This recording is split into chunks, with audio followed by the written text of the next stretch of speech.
ಶ್ರೀಯುತ AK ನಾಯ್ಕರವರು ಅವರು ವೇದಿಕೆಗೆ ಬಂದು ಅತಿಥಿಗಳಾಗಿ ಉಪಸ್ಥಿತರಿರಬೇಕಾಗಿ ವಿನಂತಿಸ್ತಾ ಇದ್ದೇನೆ.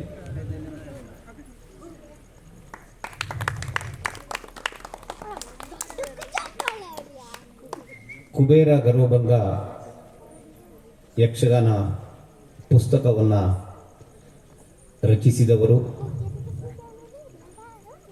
ನಾವು ಯಕ್ಷಕವಿ ಅಂತ ಅವರನ್ನು ಗುರುತಿಸಿದ್ದೇವೆ. ಕುಮಾರ್ ಪ್ರಮಥ್ ಹೆಗಡೆಯವರು ವೇದಿಕೆಗೆ ಬಂದು ಆಸೀನರಾಗಬೇಕಾಗಿ ವಿನಂತಿಸ್ತಾ ಇದ್ದೇನೆ. ನಮ್ಮ ಗ್ರಾಮ ಪಂಚಾಯತದ ಸದಸ್ಯರು, ನಮ್ಮ ವರದೇಶ್ವರ ಕ್ರೀಡಾ ಮತ್ತು ಸಾಂಸ್ಕೃತಿಕ ವೇದಿಕೆಯ ಅಧ್ಯಕ್ಷರು ಆದ ಸತ್ಯನಾರಾಯಣ ಹೆಗಡೆ ಕಡೆಮನೆಯವರು ವೇದಿಕೆಗೆ ಆಗಮಿಸಬೇಕಾಗಿ ಸವಿನಯ ಪ್ರಾರ್ಥನೆ. ಪ್ರಮಥ್ ಹೆಗಡೆಯವರು ದೇವರ ಸ್ತುತಿಯನ್ನು ಹಾಡಿ ಈ ಕಾರ್ಯಕ್ರಮವನ್ನು ಶುಭಾರಂಭಗೊಳಿಸಬೇಕಾಗಿ ವಿನಂತಿಸ್ತಾ ಇದ್ದೇನೆ.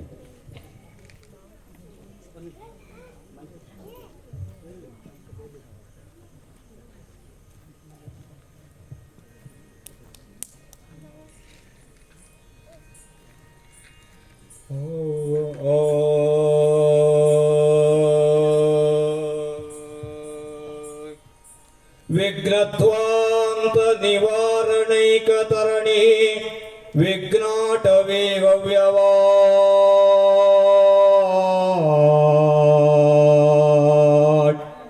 ವಿಘ್ನವ್ಯಾಳ ಕುಲಪುರಮತ್ತ ಗರುಡೋ ವಿಘ್ನೇವ ಪಂಚಾನನಃ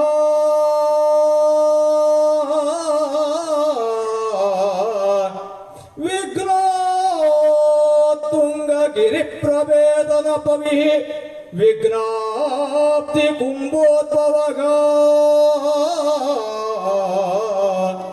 ವಿಘ್ನೋ ಗೌಗ ಗಣ ಪ್ರಚಂಡ ಪವನ ವಿಘ್ನೋ ಗೌಗ ಗಣ ಪ್ರಚಂಡ ಪವನೋ ವಿಘ್ನೇಶ್ವರ ಕ್ವಾತುಮಾ ವಿಘ್ನೇಶ್ವರೋ ರಕ್ಷವಾ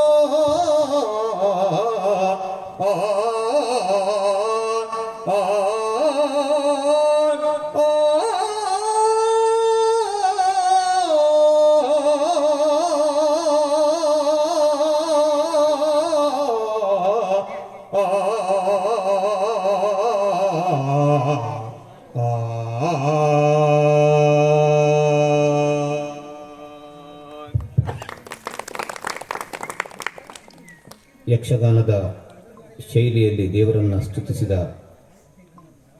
ಕುಮಾರ್ ಪ್ರಮಥ್ ಹೆಗಡೆಯವರಿಗೆ ವಂದನೆಗಳು. ಶ್ರೀ ಗಜಾನನ ಹೆಗಡೆಯವರು ಈ ಸಭಾ ಕಾರ್ಯಕ್ರಮಕ್ಕೆ ಸರ್ವರನ್ನು ಸ್ವಾಗತಿಸಬೇಕಾಗಿ ವಿನಂತಿಸ್ತಾ ಇದ್ದೇನೆ.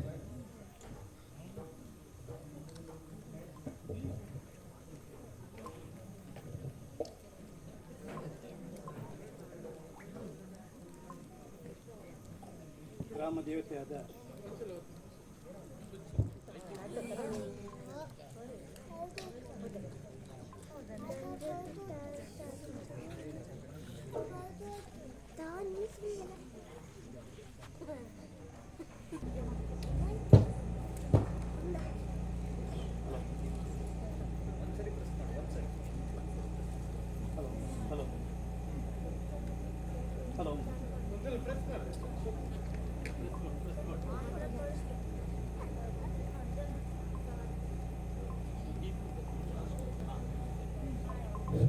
ಹಲೋ ಗ್ರಾಮ ದೇವತೆಯಾದ ಶ್ರೀ ವರದೇಶ್ವರನಿಗೆ ಶಿರಸ ವಂದಿಸುತ್ತಾ ಹೊಳೆ ಮಹಾಗಣಪತಿಯನ್ನು ಗಣಪತಿಗೆ ವಂದನೆಗಳನ್ನು ಸಲ್ಲಿಸುತ್ತಾ ವೇದಿಕೆ ಮೇಲಿರುವಂತಹ ಎಲ್ಲ ಗಣ್ಯರಿಗೆ ಸಭಾಸದರಿಗೆ ವಂದಿಸಿಕೊಳ್ತಾ ಇವತ್ತಿನ ಈ ಒಂದು ಕಾರ್ಯಕ್ರಮಕ್ಕೆ ತಮ್ಮೆಲ್ಲರನ್ನು ಸ್ವಾಗತಿಸಲಿಕ್ಕೆ ತುಂಬ ಸಂತೋಷ ಆಗ್ತದೆ ಅಂತ ತಿಳಿಸಲಿಕ್ಕೆ ಬಯಸ್ತಾ ಇದ್ದೇನೆ. ಶ್ರೀ ವರದೇಶ್ವರ ಕ್ರೀಡಾ ಮತ್ತು ಸಾಂಸ್ಕೃತಿಕ ವೇದಿಕೆ ಮೆಣಸಿ ಬಾಳೆಕೆಮನೆ ಗ್ರಾಮ ಇವರು ಪ್ರತಿ ವರ್ಷವೂ ಕೂಡ ವಾರ್ಷಿಕವಾಗಿ ಒಂದು ಯಕ್ಷಗಾನ ಬಯಲಾಟವನ್ನು ಆಡಿಸ್ತಾ ಇರುವಂಥದ್ದು ತಮ್ಮೆಲ್ಲರಿಗೂ ತಿಳಿದಿರುವಂತಹ ವಿಷಯ. ಈ ಸಲ ಸ್ವಲ್ಪ ವಿಶೇಷವಾಗಿ ನಮ್ಮ ಊರಿನ ಎಲ್ಲ ಗಣ್ಯರು ಸೇರಿ ಒಂದು ನಿರ್ಧಾರಕ್ಕೆ ಬಂದರು. ಬಹುಶಃ ಅದು ನನ್ನ ಜವಾಬ್ದಾರಿಯಾಗಿತ್ತು. ತಂದೆಯಾಗಿ ಮಗನ ಒಂದು ಕೃತಿಯನ್ನು ಬಿಡುಗಡೆ ಮಾಡಿಸುವಂಥದ್ದು, ಸಂಗಡ ಅವನಿಗೆ ಪ್ರೋತ್ಸಾಹವನ್ನು ನೀಡುವಂತಹದ್ದು ನನ್ನ ಮತ್ತು ನಮ್ಮ ಮನೆಯ ಕುಟುಂಬದ ಎಲ್ಲ ಸದಸ್ಯರ ಜವಾಬ್ದಾರಿಯಾಗಿತ್ತು. ಆ ಒಂದು ಜವಾಬ್ದಾರಿಗೆ ಹೆಗಲನ್ನು ಕೊಟ್ಟವರು ನಮ್ಮೂರಿನ ಎಲ್ಲ ಪ್ರಮುಖರು. ತಮಗೂ ಜವಾಬ್ದಾರಿ ಇದೆ, ನಾವು ಕೂಡ ಈ ಒಂದು ಕಾರ್ಯಕ್ರಮಕ್ಕೆ ಸ್ಪಂದಿಸ್ತೇವೆ ಹೇಳುವಂಥದ್ದು. ನಿಜವಾಗ್ಲೂ ಕೂಡ ತುಂಬ ಸಂತೋಷವಾಗ್ತಾ ಇದೆ. ಈ ಒಂದು ಕಾರ್ಯಕ್ರಮಕ್ಕೆ ಶ್ರೀಯುತ NS ಹೆಗಡೆಯವರಲ್ಲಿ ನಾವು ಕೇಳ್ಕೊಂಡ್ವಿ, ಸಭಾಧ್ಯಕ್ಷರಾಗಿ ತಾವು ಬರಬೇಕು ಅಂತ.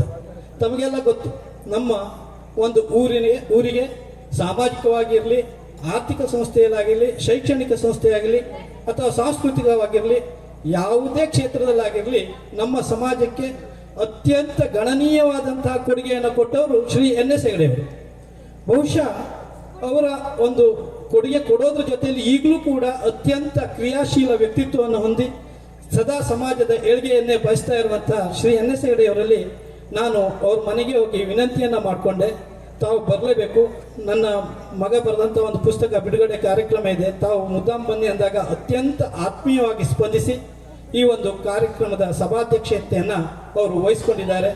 ಶ್ರೀಯುತ NS ಹೆಗಡೆ ಕೋಟಿಕೊಪ್ಪ ಈ ಒಂದು ಸಭೆಯ ಅಧ್ಯಕ್ಷರು. ಅವರಿಗೆ ಕ್ರೀಡಾ ಸಂಸ್ಥೆಯ ವತಿಯಿಂದ ಹಾಗೂ ತಮ್ಮೆಲ್ಲರ ಪರವಾಗಿ ಹಾರ್ದಿಕವಾದಂತಹ ಸ್ವಾಗತವನ್ನು ಕೋರ್ತಾ ಇದ್ದೇನೆ. ಅದೇ ರೀತಿಯಾಗಿ ವಿದ್ಯಾ ವಾಚಸ್ಪತಿ ಶ್ರೀ ಉಮಾಕಾಂತ್ ಭಟ್ ಕೆರೆಕೇರು. ಬಹುಶಃ ನನಗೆ ಸ್ವಲ್ಪ ಆತಂಕ ಇತ್ತು, ಅವರು ಇವತ್ತು ಉಪಸ್ಥಿತರು ಇರ್ತಾರೋ ಇಲ್ಲೋ ಹೇಳುವಂಥದ್ದು. ಯಾಕೆಂತಂದರೆ ನಾನು ಅವ್ರ ಮನೆಗೆ ಈ ಒಂದು ವಿಷಯಕ್ಕೆ ಸಂಬಂಧಿಸಿ ಅವರಿಗೆ ಆತ್ಮೀಯವಾದ ಕರೆಯೋಲೆಯನ್ನು ಕೊಡಬೇಕು ಅನ್ನುವಂಥ ನಿಟ್ಟಲ್ಲಿ ಹೋದಾಗ, ಪ್ರಥಮ ಬಾರಿಗೆ ಹೋದಾಗ ಅವರು ಉಡುಪಿಗೆ ಪುಸ್ತಕ ಬಿಡುಗಡೆ ಕಾರ್ಯಕ್ರಮಕ್ಕೆ ಹೊರಟಿದ್ರು. ಬಸ್ನ ಮೇಲೆ ಇದ್ರು, ನಾ ಫೋನ್ ಹೊಡೆಯುವಾಗ. ಆಗ ಅವ್ರು ಹೇಳಿದ್ರು, ಬಹುಶಃ ನಾಳೆ ನೀನು ಫೋನ್ ನೋಡಿ, ನಾನು ಡೈರಿಯನ್ನು ನೋಡಿ ಕಾರ್ಯಕ್ರಮ ಮತ್ತೆಲ್ಲಾದರೂ ಸೆಟ್ ಆಗಿದ್ದಿದ್ರೆ ಬರ್ಲಿಕ್ಕೆ ಆಗುವುದಿಲ್ಲ, ಇಲ್ಲದೆ ಅಂದ್ರೆ ಖಂಡಿತ ಬರ್ತೇನೆ ಹೇಳುವಂಥ ಮಾತನ್ನು ಹೇಳಿದ್ರು. ಬಹುಶಃ ಆಗ ನನಗೇನು ಅನ್ನಿಸ್ತು ಅಂತಂದರೆ, ನಾಳೆ ಎಲ್ಲಾದರೂ ಕಾರ್ಯಕ್ರಮ ಸೆಟ್ ಆಗಿಬಿಟ್ಟಿದ್ದಿದ್ರೆ ಇವರ ಅನುಪಸ್ಥಿತಿ ನಮಗೆ ತುಂಬ ನೋವನ್ನು ಉಂಟು ಮಾಡ್ತಾ ಇತ್ತು. ಯಾಕೆಂದರೆ ನಮ್ಮೆಲ್ಲರ ಅಪೇಕ್ಷೆ ಉಮಾಕಾಂತ್ ಭಟ್ರ ಕೈಯಿಂದಲೇ ಈ ಪುಸ್ತಕವನ್ನು ಬಿಡುಗಡೆ ಮಾಡಬೇಕು ಅನ್ನುವಂಥದ್ದಾಗಿತ್ತು. ಆ ಮರುದಿನ ನಾನು ಫೋನ್ ಹೊಡೆದಾಗ ಅವ್ರು ಖಂಡಿತ ಬರ್ತೇನೆ ಅಂತ ಹೇಳಿದಾಗ ನನಗೆ ಎಲ್ಲಿಲ್ಲದ ಸಮಾಧಾನ, ನಿಜವಾಗ್ಲೂ ಭಾಳ ಟೆನ್ಷನ್ನಲ್ಲಿದ್ದೆ. ಮರುದಿವಸ ತಾವು ಹೇಳಿದಾಗ ತುಂಬ ಖುಷಿ ಆಯಿತು. ಆ ನಂತರ ನಾವು ಇನ್ವಿಟೇಷನಲ್ಲಿ ಚಾಪ್ಸಿದ ನಂತರ ಅವ್ರ ಮನೆಗೆ ಹೋಗಿ ಇನ್ವೈಟನ್ನು ಮಾಡಿದ್ವಿ, ಆಮಂತ್ರಣವನ್ನು ಕೊಟ್ಟು ಅವರು ತುಂಬ ಹೃದಯದಿಂದ ತಮ್ಮ ಅಮೂಲ್ಯವಾದಂತಹ ಸಮಯವನ್ನು ನಮ್ಮೊಂದಿಗೆ ಮೀಸಲಿಡ್ತಾ ಇದ್ದಾರೆ. ಅವರಿಗೆ ಈ ಸಂದರ್ಭದಲ್ಲಿ ಶ್ರೀ ವರದೇಶ್ವರ ಕ್ರೀಡಾ ಮತ್ತು ಸಾಂಸ್ಕೃತಿಕ ವೇದಿಕೆಯ ವತಿಯಿಂದ ಹಾಗೂ ತಮ್ಮೆಲ್ಲರ ಪರವಾಗಿ ವೈಯಕ್ತಿಕವಾಗಿ ಆತ್ಮೀಯವಾದಂತಹ ಸ್ವಾಗತವನ್ನು ಕೋರ್ತಾ ಇದ್ದೇನೆ. ಬಹುಶಃ ಈ ಒಂದು ಕಾರ್ಯಕ್ರಮಕ್ಕೆ ಡಾಕ್ಟರ್ ಮಹೇಶ್ ಭಟ್ ಉಮ್ಮಚ್ಗಿ, ಪ್ರಾಧ್ಯಾಪಕರು, ಸಂಸ್ಕೃತ ಮಹಾವಿದ್ಯಾಲಯ, ಅವರು ಬರಬೇಕಿತ್ತು. ಅವರು ಈ ಒಂದು ಪ್ರಮತ್ ಬರೆದಂತಹ ಕೃತಿಗೆ ಮುನ್ನುಡಿಯನ್ನು ಬರೆಕೊಟ್ಟು ಆ ಕೃತಿಯನ್ನು ತಿದ್ದುಪಡಿ ಮಾಡುವಲ್ಲಿ ಅಷ್ಟೇ ಅಲ್ಲ, ಅವರು ಪ್ರಮತ್ನ ಗುರುಗಳು ಹೌದು. ಉಮ್ಮಚ್ಗಿ ಪಾಠಶಾಲೆಯಲ್ಲಿ 2 ವರ್ಷ ಅಧ್ಯಯನ ಮಾಡಿದಂಥ ಪ್ರಮತ್ ಹೆಗಡೆಯ ಗುರುಗಳು ಹೌದು. ಅವರು ಇವತ್ತು ಕಾರ್ಯಕ್ರಮದಲ್ಲಿ ಇದ್ದಿದ್ರೆ ನಾವು ಬಹಳ ಸಂತೋಷವನ್ನು ಪಡ್ತಾ ಇದ್ವಿ. ಆದರೆ ಅನಿವಾರ್ಯ ಕಾರಣದಿಂದ ಅವರು ಈ ಒಂದು ಕಾರ್ಯಕ್ರಮಕ್ಕೆ ಬರಲಿಕ್ಕೆ ಆಗ್ತಾ ಇಲ್ಲ ಅನ್ನುವಂಥ ಒಂದು ವಿಷಯವನ್ನು ತಿಳಿಸಿದರು. ಅಷ್ಟೇ ಅಲ್ಲ, ಈ ಒಂದು ಕಾರ್ಯಕ್ರಮಕ್ಕೆ ಶುಭವನ್ನು ಕೋರಿರ್ತಾ ಇದ್ದಾರೆ. ಡಾ ಮಹೇಶ್ ಭಟ್ ಇಡುಗುಂದಿ ಇವರಿಗೆ ಈ ಸಂದರ್ಭದಲ್ಲಿ ಹಾರ್ದಿಕವಾದಂತಹ ಸ್ವಾಗತವನ್ನು ಬಯಸ್ತಾ ಇದ್ದೇನೆ. ಅದೇ ರೀತಿಯಾಗಿ ಮುಖ್ಯ ಅತಿಥಿಗಳಾಗಿ ನಮ್ಮ ಸ್ನೇಹಿತರು, ಈ ಶಾಲೆಯ ಮುಖ್ಯಾಧ್ಯಾಪಕರು ಆಗಿರುವಂತಹ ಶ್ರೀ AK ನಾಯ್ಕರವರು ಉಪಸ್ಥಿತರಿದ್ದಾರೆ. ನಮಗೆ ಎಲ್ಲ ರೀತಿಯ ಸಹಾಯ ಸಹಕಾರವನ್ನು ಈ ಒಂದು ಕಾರ್ಯಕ್ರಮವನ್ನು ಮಾಡಲಿಕ್ಕೆ, ಶಾಲೆಯ ಆವರಣವಿರಲಿ, ಶಾಲೆ ಇರಲಿ ಅಥವಾ ನೀರಿನ ವ್ಯವಸ್ಥೆ ಇರಲಿ, ಪ್ರತಿಯೊಂದಕ್ಕೂ ಕೂಡ ಸಹಕಾರವನ್ನು ನೀಡ್ತಾ ಇರುವಂಥ ಶ್ರೀ AK ನಾಯ್ಕರವರಿಗೆ ಈ ಸಂದರ್ಭದಲ್ಲಿ ಆತ್ಮೀಯ ಸ್ವಾಗತವನ್ನು ಕೋರ್ತಾ ಇದ್ದಾರೆ. ಅದೇ ರೀತಿಯಾಗಿ ಇವತ್ತಿನ ಕಾರ್ಯಕ್ರಮದ ಕೇಂದ್ರ ಬಿಂದು ಪ್ರಮತ್ ಹೆಗಡೆ. ನನ್ನ ಮಗ ಪ್ರಮತ್ ಈ ಮಟ್ಟದಲ್ಲಿ ತಯಾರಾಗ್ತಾನೆ ಅಂತ ನಾನು ನಿಜವಾಗ್ಲೂ ನಿರೀಕ್ಷೆ ಮಾಡಿರಲಿಲ್ಲ. ವಾಸ್ತವವಾಗಿ ಹೇಳ್ತಾ ಇದ್ದೇನೆ, ಆತ್ಮೀಯವಾಗಿ. ಈ ಸಂದರ್ಭದಲ್ಲಿ ನಮ್ಮ ತಂದೆ ದಿವಂಗತ ನಾರಾಯಣ ಹೆಗಡೆಯವರನ್ನು ನಾನು ಸ್ಮರಿಸಿಕೊಳ್ಳಲೇಬೇಕು. ಯಾಕೆಂತಂದರೆ ಪ್ರಮತ್ ಅತಿ ಚಿಕ್ಕವನಿದ್ದಾಗ ಏನು ಅಂಬೆಗಾಲಿಟ್ಟು ನಡೆಯುವಂಥ ಸಂದರ್ಭದಲ್ಲಿ ಅಜ್ಜನ ತೊಡೆಯ ಮೇಲೆ ಕೂತ್ಕೊಂಡು ಯಕ್ಷಗಾನವನ್ನು ನೋಡೋ, ಅಜ್ಜ ತಾಳ ಹೊಡೆದು ಕೂತ್ಕೊಳ್ಳೋ.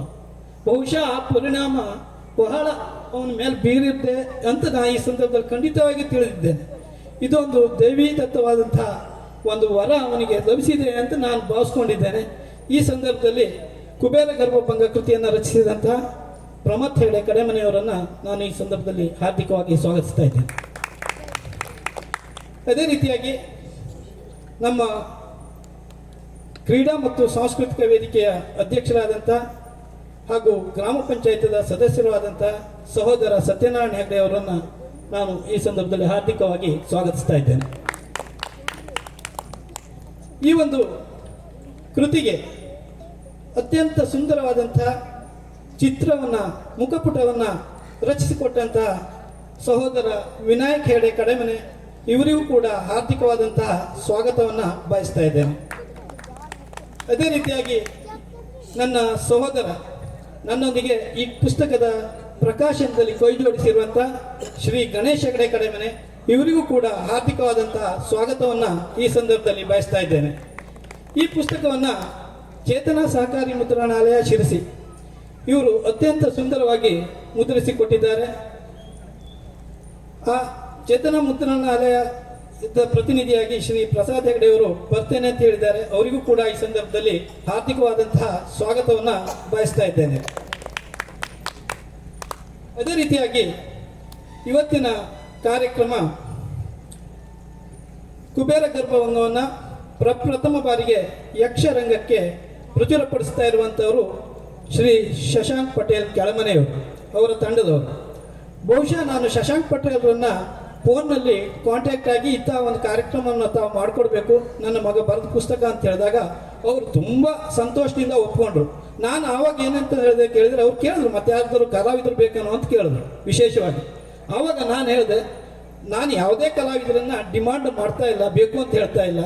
ಈ ಪ್ರಸಂಗಕ್ಕೆ ಸೂಕ್ತವಾದಂಥ ಕಲಾವಿದರನ್ನು ನೀವೇ ಸಂಘಟಿಸಿ ಕೊಡಬೇಕು ಅನ್ನುವಂಥ ವಿನಂತಿಯನ್ನು ಮಾಡಿಕೊಂಡಾಗ ಎಲ್ಲ ಕಲಾವಿದರ ಸಂಯೋಜನೆಯನ್ನು ಶಶಾಂಕ್ ಪಟೇಲ್ ಅವರೇ ಮಾಡಿರ್ತಾ ಇದ್ದಾರೆ. ಅವರಿಗೆ ಈ ಸಂದರ್ಭದಲ್ಲಿ ವೈಯಕ್ತಿಕವಾಗಿ ಹಾಗೂ ನಮ್ಮ ಸಂಸ್ಥೆ ಪರವಾಗಿ ನಿಮ್ಮೆಲ್ಲರ ಪರವಾಗಿ ಹಾರ್ದಿಕವಾದಂಥ ಸ್ವಾಗತವನ್ನು ಕೋರ್ತಾ ಇದ್ದೇನೆ. ಅದೇ ರೀತಿಯಾಗಿ ಇವತ್ತಿನ ಕಾರ್ಯಕ್ರಮದ ಹಿಮ್ಮೇಳದಲ್ಲಿ ಶ್ರೀ ಅನಂತ ಹೆಗಡೆ ದತ್ತಳಿಕೆ, ಶ್ರೀ ಗಜಾನ್ ಭಟ್ ತುಳಗೇರಿ ಹಾಗೂ ಮೊದಲಲ್ಲಿ ಶ್ರೀ ಅನಿರುದ್ಧ್ ವರ್ಗಾಸರ, ಚಂಡೆಯಲ್ಲಿ ಪ್ರಶಾಂತ್ ಹೆಗಡೆ ಕೈಗಡಿ ಇವರು ಭಾಗವಹಿಸ್ತಾ ಇದ್ದಾರೆ. ಅವರಿಗೂ ಕೂಡ ಹಾರ್ದಿಕವಾದಂಥ ಸ್ವಾಗತವನ್ನು ಬಯಸ್ತಾ ಇದ್ದೇನೆ. ಮುಮ್ಮೇಳದಲ್ಲಿ ಶಶಾಂಕ್ ಪಟೇಲ್ ಕೆಳಮನೆ, ಶ್ರೀ ಮಂಜುನಾಥ್ ಗಾಂವ್ಕರ್ ಮೂಲೆಮನೆ, ಶ್ರೀ ಪ್ರಭಾಕರ್ ಹೆಗಡೆ ಹಣಜಿಬೈಲ್, ಶ್ರೀ ಆದಿತ್ಯ ಹೆಗಡೆ ಯಡೂರ್, ಶ್ರೀ ಸ್ಫೂರ್ತಿ ಭಟ್ ಮಂದರ್ತಿ ಇವರು ಹಾಗೂ ಸ್ತ್ರೀ ಪಾತ್ರದಲ್ಲಿ ಶ್ರೀ ಸದಾಶಿವ್ ಮಲವಳ್ಳಿ, ಶ್ರೀ ದೀಪಕ್ ಕುಂಕಿ, ಶ್ರೀ ಸದಾನಂದ ಪಟಗಾರ್ ಕೋಳಿಗಾರ್, ವಿದೂಷಕನಾಗಿ ಶ್ರೀ ಸುಬ್ರಾಯ್ ಭಟ್ ಸಾಣ್ಮನೆ, ವೇಷಭೂಷಣದಲ್ಲಿ ಶ್ರೀ ಮಹಾಬಲೇಶ್ವರ ಗೌಡ ಹರೇಕೊಪ್ಪ, ಧ್ವನಿ ಬೆಳಕನ್ನು ನೀಡ್ತಾ ಇರುವಂಥವರು ಉದಯ ಸೌಂಡ್ ಶಿರ್ಸಿ. ಇವರೆಲ್ಲರಿಗೂ ಕೂಡ ಹಾರ್ದಿಕವಾದಂತಹ ಸ್ವಾಗತವನ್ನು ನಾನು ಬಯಸ್ತಾ ಇದ್ದೇನೆ. ಅದೇ ರೀತಿಯಾಗಿ ನಮ್ಮ ಒಂದು ಸಂಘಟನೆಗೆ ಕೈ ಜೋಡಿಸಿರುವಂಥವರು ಸಾಧನಾ ಮಹಿಳಾ ಸ್ವಸಹಾಯ ಸಂಘ ಮೆಣಸಿ ಹಾಗೂ ಶ್ರೀ ವರದೇಶ್ವರ್ ಕ್ರಿಕೆಟ್ ಕ್ಲಬ್ ಮೆಣಸಿ, ಅದೇ ರೀತಿಯಾಗಿ ಸೇವಾ ಸಹಕಾರಿ ಸಂಘ ವಾನಳ್ಳಿ. ಈ ಎಲ್ಲ ಸಂಘಟನೆಗಳ ಪ್ರಮುಖರಿಗೆ, ಅಧ್ಯಕ್ಷರಿಗೆ, ಉಪಾಧ್ಯಕ್ಷರಿಗೆ, ಆಡಳಿತ ಮಂಡಳಿಯ ಸದಸ್ಯರಿಗೆ ಎಲ್ಲರಿಗೂ ಕೂಡ ಹಾಗೂ ನೌಕರ ವರ್ಗಕ್ಕೆ ಆರ್ಥಿಕವಾದಂತಹ ಸ್ವಾಗತವನ್ನು ಈ ಸಂದರ್ಭದಲ್ಲಿ ಬಯಸ್ತಾ ಇದ್ದೇನೆ. ಅದೇ ರೀತಿಯಾಗಿ ಮಾಧ್ಯಮ ಮಿತ್ರರಿಗೂ ಕೂಡ ನಮ್ಮ ಕಾರ್ಯಕ್ರಮವನ್ನು ಹೆಚ್ಚು ಪ್ರಚಾರ ಮಾಡೋದಾದರೂ ಮಾಧ್ಯಮ ಮಿತ್ರರ ಅವಶ್ಯಕತೆ ಇದೆ. ಅವರಿಗೂ ಕೂಡ ಈ ಸಂದರ್ಭದಲ್ಲಿ ಹಾರ್ದಿಕವಾದಂತಹ ಸ್ವಾಗತವನ್ನು ಬಯಸ್ತಾ ಇದ್ದೇನೆ. ಮತ್ತೊಮ್ಮೆ ನಾನು ಸ್ವಾಗತವನ್ನು ಬಯಸ್ತಾ ಇದ್ದೇನೆ ನಮ್ಮೂರಿನ ಎಲ್ಲ ದಾನಿಗಳಿಗೆ. ಈ ಒಂದು ಕಲೆಯನ್ನು ಸಂಘಟಿಸಲಿಕ್ಕೆ, ಈ ಒಂದು ಯಕ್ಷಗಾನವನ್ನು ಸಂಘಟಿಸಲಿಕ್ಕೆ ತನುಮನ ದನಗಳಿಂದ ಸಹಾಯಸ್ತವನ್ನು ನೀಡಿರುವಂತಹ ಎಲ್ಲ ದೇಣಿಗೆದಾತರಿಗೂ ಕೂಡ ಹಾಗೂ ನೆರೆದಿರುವಂತಹ ಪ್ರೇಕ್ಷಕರಿಗೂ ಕೂಡ ತುಂಬು ಹೃದಯದ ಸ್ವಾಗತವನ್ನು ಬಯಸ್ತಾ ಮುಂದಿನ ಕಾರ್ಯಕ್ರಮಕ್ಕೆ ಅನುವು ಮಾಡಿಕೊಡ್ತಾ ಇದ್ದೇನೆ. ನಮಸ್ಕಾರ.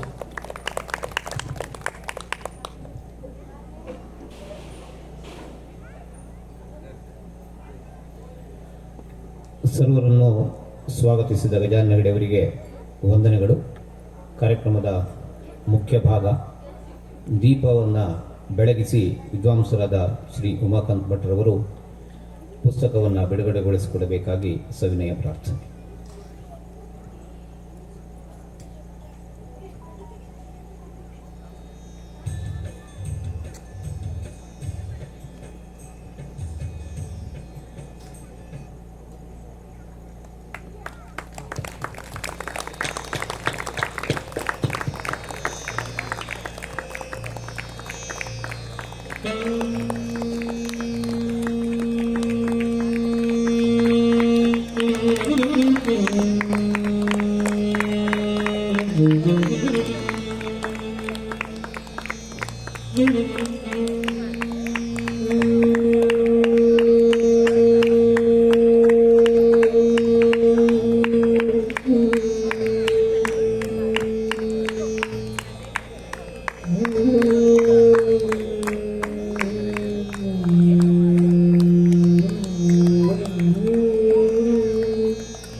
ದೀಪ ಬೆಳಗಿಸಿ ಕಾರ್ಯಕ್ರಮಕ್ಕೆ ವಿದ್ಯುಕ್ತವಾಗಿ ಚಾಲನೆಯನ್ನು ನೀಡಿದಂತಹ ಎಲ್ಲ ಮಹನೀಯರಿಗೆ ವಂದನೆಗಳು.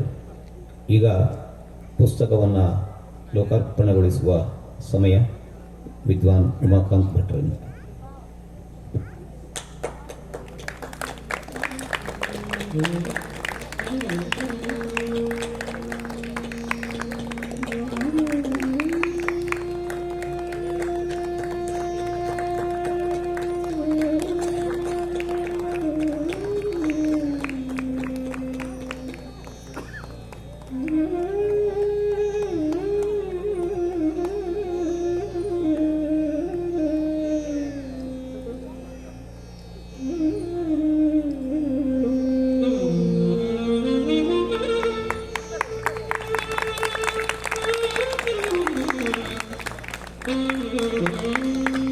ಯಕ್ಷಗಾನ ಪ್ರಪಂಚಕ್ಕೆ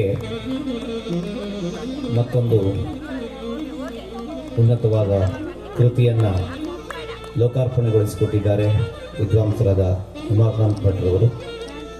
ನಮ್ಮನ್ನು ಉದ್ದೇಶಿಸಿ 4 ಮಾತುಗಳನ್ನಾಡಬೇಕಾಗಿ ಅವರಲ್ಲಿ ಪ್ರಾರ್ಥಿಸಿಕೊಳ್ತಾ ಇದ್ದೇವೆ. ಈ ಕೃತಿಯ ಕುರಿತು ಮಾತನಾಡೋದಕ್ಕೆ ಬರಬೇಕಾಗಿದ್ದವರು ಅನಿವಾರ್ಯ ಕಾರಣದಿಂದ ಬರಲಿಲ್ಲ. ಕೃತಿಯನ್ನು ಚಿಕ್ಕದಾಗಿ ಪರಿಚಯಿಸುತ್ತಾ ಶುಭ ಹಾರೈಸಬೇಕಾಗಿ ಸವಿನಯ ಪ್ರಾರ್ಥನೆ.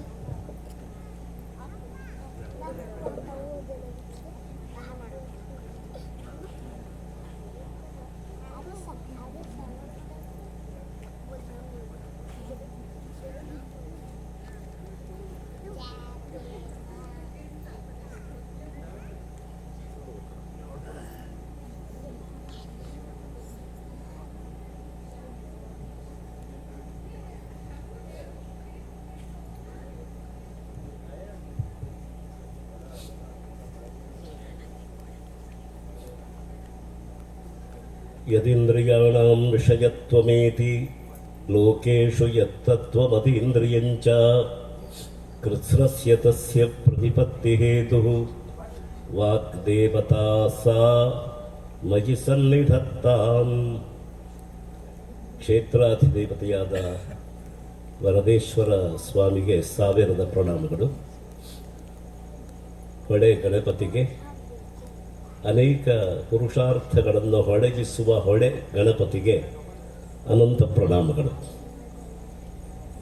ವೇದಿಕೆ ಮೇಲೆ ಅಧ್ಯಕ್ಷರಾಗಿ ಕಾರ್ಯಕ್ರಮವನ್ನು ನಡೆಸಿಕೊಡ್ತಾ ಇರುವಂತಹ NS ಹೆಗಡೆಯವರೇ,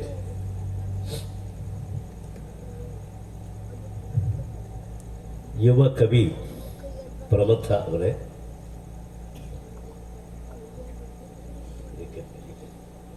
ಈ ಶಾಲೆಯ ಮುಖ್ಯ ಅಧ್ಯಾಪಕರಾದಂತಹ AK ನಾಯಕ್ ಅವರೇ ಮತ್ತು ಕಲಾ ಬಂಧುಗಳೇ, ನಾನು ಒಂದು ಇಕ್ಕಟ್ಟಿನ ಸಂದರ್ಭದಲ್ಲಿದ್ದೇನೆ. ನನ್ನ ಮಾತಿನ ಫಲಾನುಭವಿಗಳು ಯಾರು ಅಂತ ನನಗೆ ಯಾರ ಮುಖವೂ ಕಾಣಿಸೋದಿಲ್ಲ. ಕೇಳುಗರ ಮುಖ ಕಾಣದೆ ನಾನು ಮಾತಾಡುವ ಅಭ್ಯಾಸದವನೇ ಅಲ್ಲ. ಮಾತುಗಳನ್ನು ಕೇಳುವವರೆಲ್ಲ ಕತ್ತಲೆಯಲ್ಲಿದ್ದಾರೆ. ಮಾತಾಡುವ ನಾನು ಮಾತ್ರ ಬೆಳಕದಲ್ಲಿದ್ದೇನೆ. ಇದು ನನಗೆ ಒಂದು ಬಗೆಯ ಇಕ್ಕಟ್ಟನ್ನು ಉಂಟು ಮಾಡ್ತಾ ಇದೆ. ನೀವು ನನ್ನ ಮಾತನ್ನು ಹೇಗೆ ಸ್ವೀಕಾರ ಮಾಡ್ತಾ ಇದ್ದೀರಿ ಅಂತ ಗೊತ್ತಾಗದೇ ಇದ್ದರೆ ನಾನು ಒಳ್ಳೆ ಮಾತು ಹೇಳಲಿಕ್ಕೆ ಆಗೋದಿಲ್ಲ. ಅದು ನನಗಿರುವ ಒಂದು ಮಿತಿ ಅದು. ಇನ್ನು ಎರಡನೆಯ ಇಕ್ಕಟ್ಟು ಏನು ಅಂತಂದರೆ, ನನ್ನ ಧ್ವನಿಯನ್ನು ನಿಮಗೆ ಕೇಳಿಸಬೇಕು ಅಂತ ಹೇಳಿ ಈ ಮೌತ್ ಪೀಸನ್ನು ನಾನು ಕೈಯಲ್ಲಿ ಹಿಡ್ಕೊಳ್ಳೋದು. ನನ್ನ ನಾಲಿಗೆಯನ್ನು ನಾನು ಕೈಯಲ್ಲಿ ಹಿಡ್ಕೊಂಡ್ರೆ ಎಷ್ಟು ಹಿಂಸೆ ಆಗ್ತದೋ ಅಷ್ಟು ಹಿಂಸೆ ಆಗ್ತದೆ ಇದು. ಆದರೆ ಅನಿವಾರ್ಯ, ನಾನು ಅದ್ರ ಬಗ್ಗೆ ಬೇಸರ ಪಟ್ಕೊಳ್ಳೋದಿಲ್ಲ. ಹಾಂ, ಇದು ಸರಿಯಾಯಿತು, ಇದು ಒಳ್ಳೆಯದಾಯ್ತು, ಅದರ ಬಗ್ಗೆ ಬೇಸರ ಏನಿಲ್ಲ. ಆದರೆ ನೀವು ಮೈಯೆಲ್ಲ ಕಿವಿಯಾಗಿ ಮಾತು ಕೇಳ್ತೀರಿ ಅಂತಂದರೆ ಅಪೂರ್ವವಾದ ಮಾತುಗಳು ಹುಟ್ಟುಕೊಡ್ತವೆ, ಸಂದೇಹ ಇಲ್ಲ. ನಿಮ್ಮ ಮುಖ ನೋಡುವಾಗ ನನಗೆ ಹಾಗೆ ಅನಿಸ್ತು. ಈಗ ನೋಡಿ, ಒಂದು ಪ್ರಸಂಗ ಅಂತ ನಾವು ಶಬ್ದ ಪ್ರಯೋಗ ಮಾಡ್ತಾ ಇದ್ದೇವೆ. ಯಕ್ಷಗಾನ ರಂಗಕ್ಕೆ ಒಂದು ನೂತನವಾದ ಪ್ರಸಂಗ ಇವತ್ತು ಅರ್ಪಿಸಲ್ಪಟ್ಟಿದೆ. ಪ್ರಸಂಗ ಎನ್ನುವ ಒಂದು ಶಬ್ದ ರಂಗಭೂಮಿಯ ಒಂದು ಅಪೂರ್ವವಾದ ಶಬ್ದ. ಈ ಪ್ರಸಂಗ ಇದೆಯಲ್ಲ, ಪ್ರಸಂಗ ಅಂತ ಈ ಬಹಳ ಹಳೆಯ ಶಬ್ದ ಇದು, ನಮ್ಮಲ್ಲಿ ತುಂಬ ಬಳಕೆಯಲ್ಲಿದ್ದ ಶಬ್ದ ಆಗಿತ್ತದು. ಇವತ್ತಲ್ಲೊಂದು ಪ್ರಸಂಗ ಇದೆ, ಇಲ್ಲೊಂದು ಪ್ರಸಂಗ ಇದೆ. ಇದು ನನ್ನ ಜೀವನದ ಅಪೂರ್ವವಾದ ಪ್ರಸಂಗ. ಆ ಪ್ರಸಂಗ ಅಂದ್ರೆ ಏನು ಅಂತಂದ್ರೆ, ಅದು ಪ್ರಸಕ್ತವಾಗುವ ವಸ್ತು ಅಂತ ಅರ್ಥ. ಪ್ರಸಂಗ ಅಂದ್ರೆ ಪ್ರಸಕ್ತವಾಗುವ ವಸ್ತು, ನಮ್ಮ ಬದುಕಿಗೆ ಪ್ರಸಕ್ತವಾಗ್ತಾ ಇರಬೇಕು. ಅದು ನಮ್ಮ ಬದುಕಿನ ಒಂದು ಸಂಗತಿಯನ್ನ, ಸಂಬಂಧವನ್ನ ಅದು ಇಟ್ಕೊಳ್ಬೇಕು, ಸಂಬಂಧವನ್ನು ಅದು ಬೆಳೆಸ್ಕೊಳ್ಬೇಕು, ಸಂಬಂಧವನ್ನು ಊರ್ಜಿತಗೊಳಿಸ್ಬೇಕು, ಸಂಬಂಧವನ್ನು ತುಂಬಿಸಿಕೊಡ್ಬೇಕು. ತುಂಬ ಅರ್ಥಗಳಿದೆ. ಅದನ್ನು ನಾವು ಪ್ರಸಂಗ ಅಂತ ಹೇಳ್ತೇವೆ. 10 ವರ್ಷದ ಹಿಂದೆ ಈ ಪ್ರಸಂಗ ನಡೀತು ಅಂತ ಹೇಳ್ತೇವೆ. ಪ್ರಸಂಗ ಅದರ ಘಟನೆ ಎಂಬ ಅಷ್ಟೇ ಅರ್ಥ ಅಲ್ಲ, ಒಂದು ಪ್ರಯತ್ನಪೂರ್ವಕವಾದ ಸಂಗತಿ, ಸಂಘ ಅಲ್ಲಿ ಇದೆ ಅಂತ ಅರ್ಥ. ಈಗ ಆ ವಿಧಾನದಲ್ಲಿ ಇವತ್ತು ಒಂದು ಪೌರಾಣಿಕ ಪ್ರಸಂಗ ನಮ್ಮ ಜೀವನಕ್ಕೆ ಪ್ರಸಕ್ತ ಆಗ್ತಾ ಇದೆ.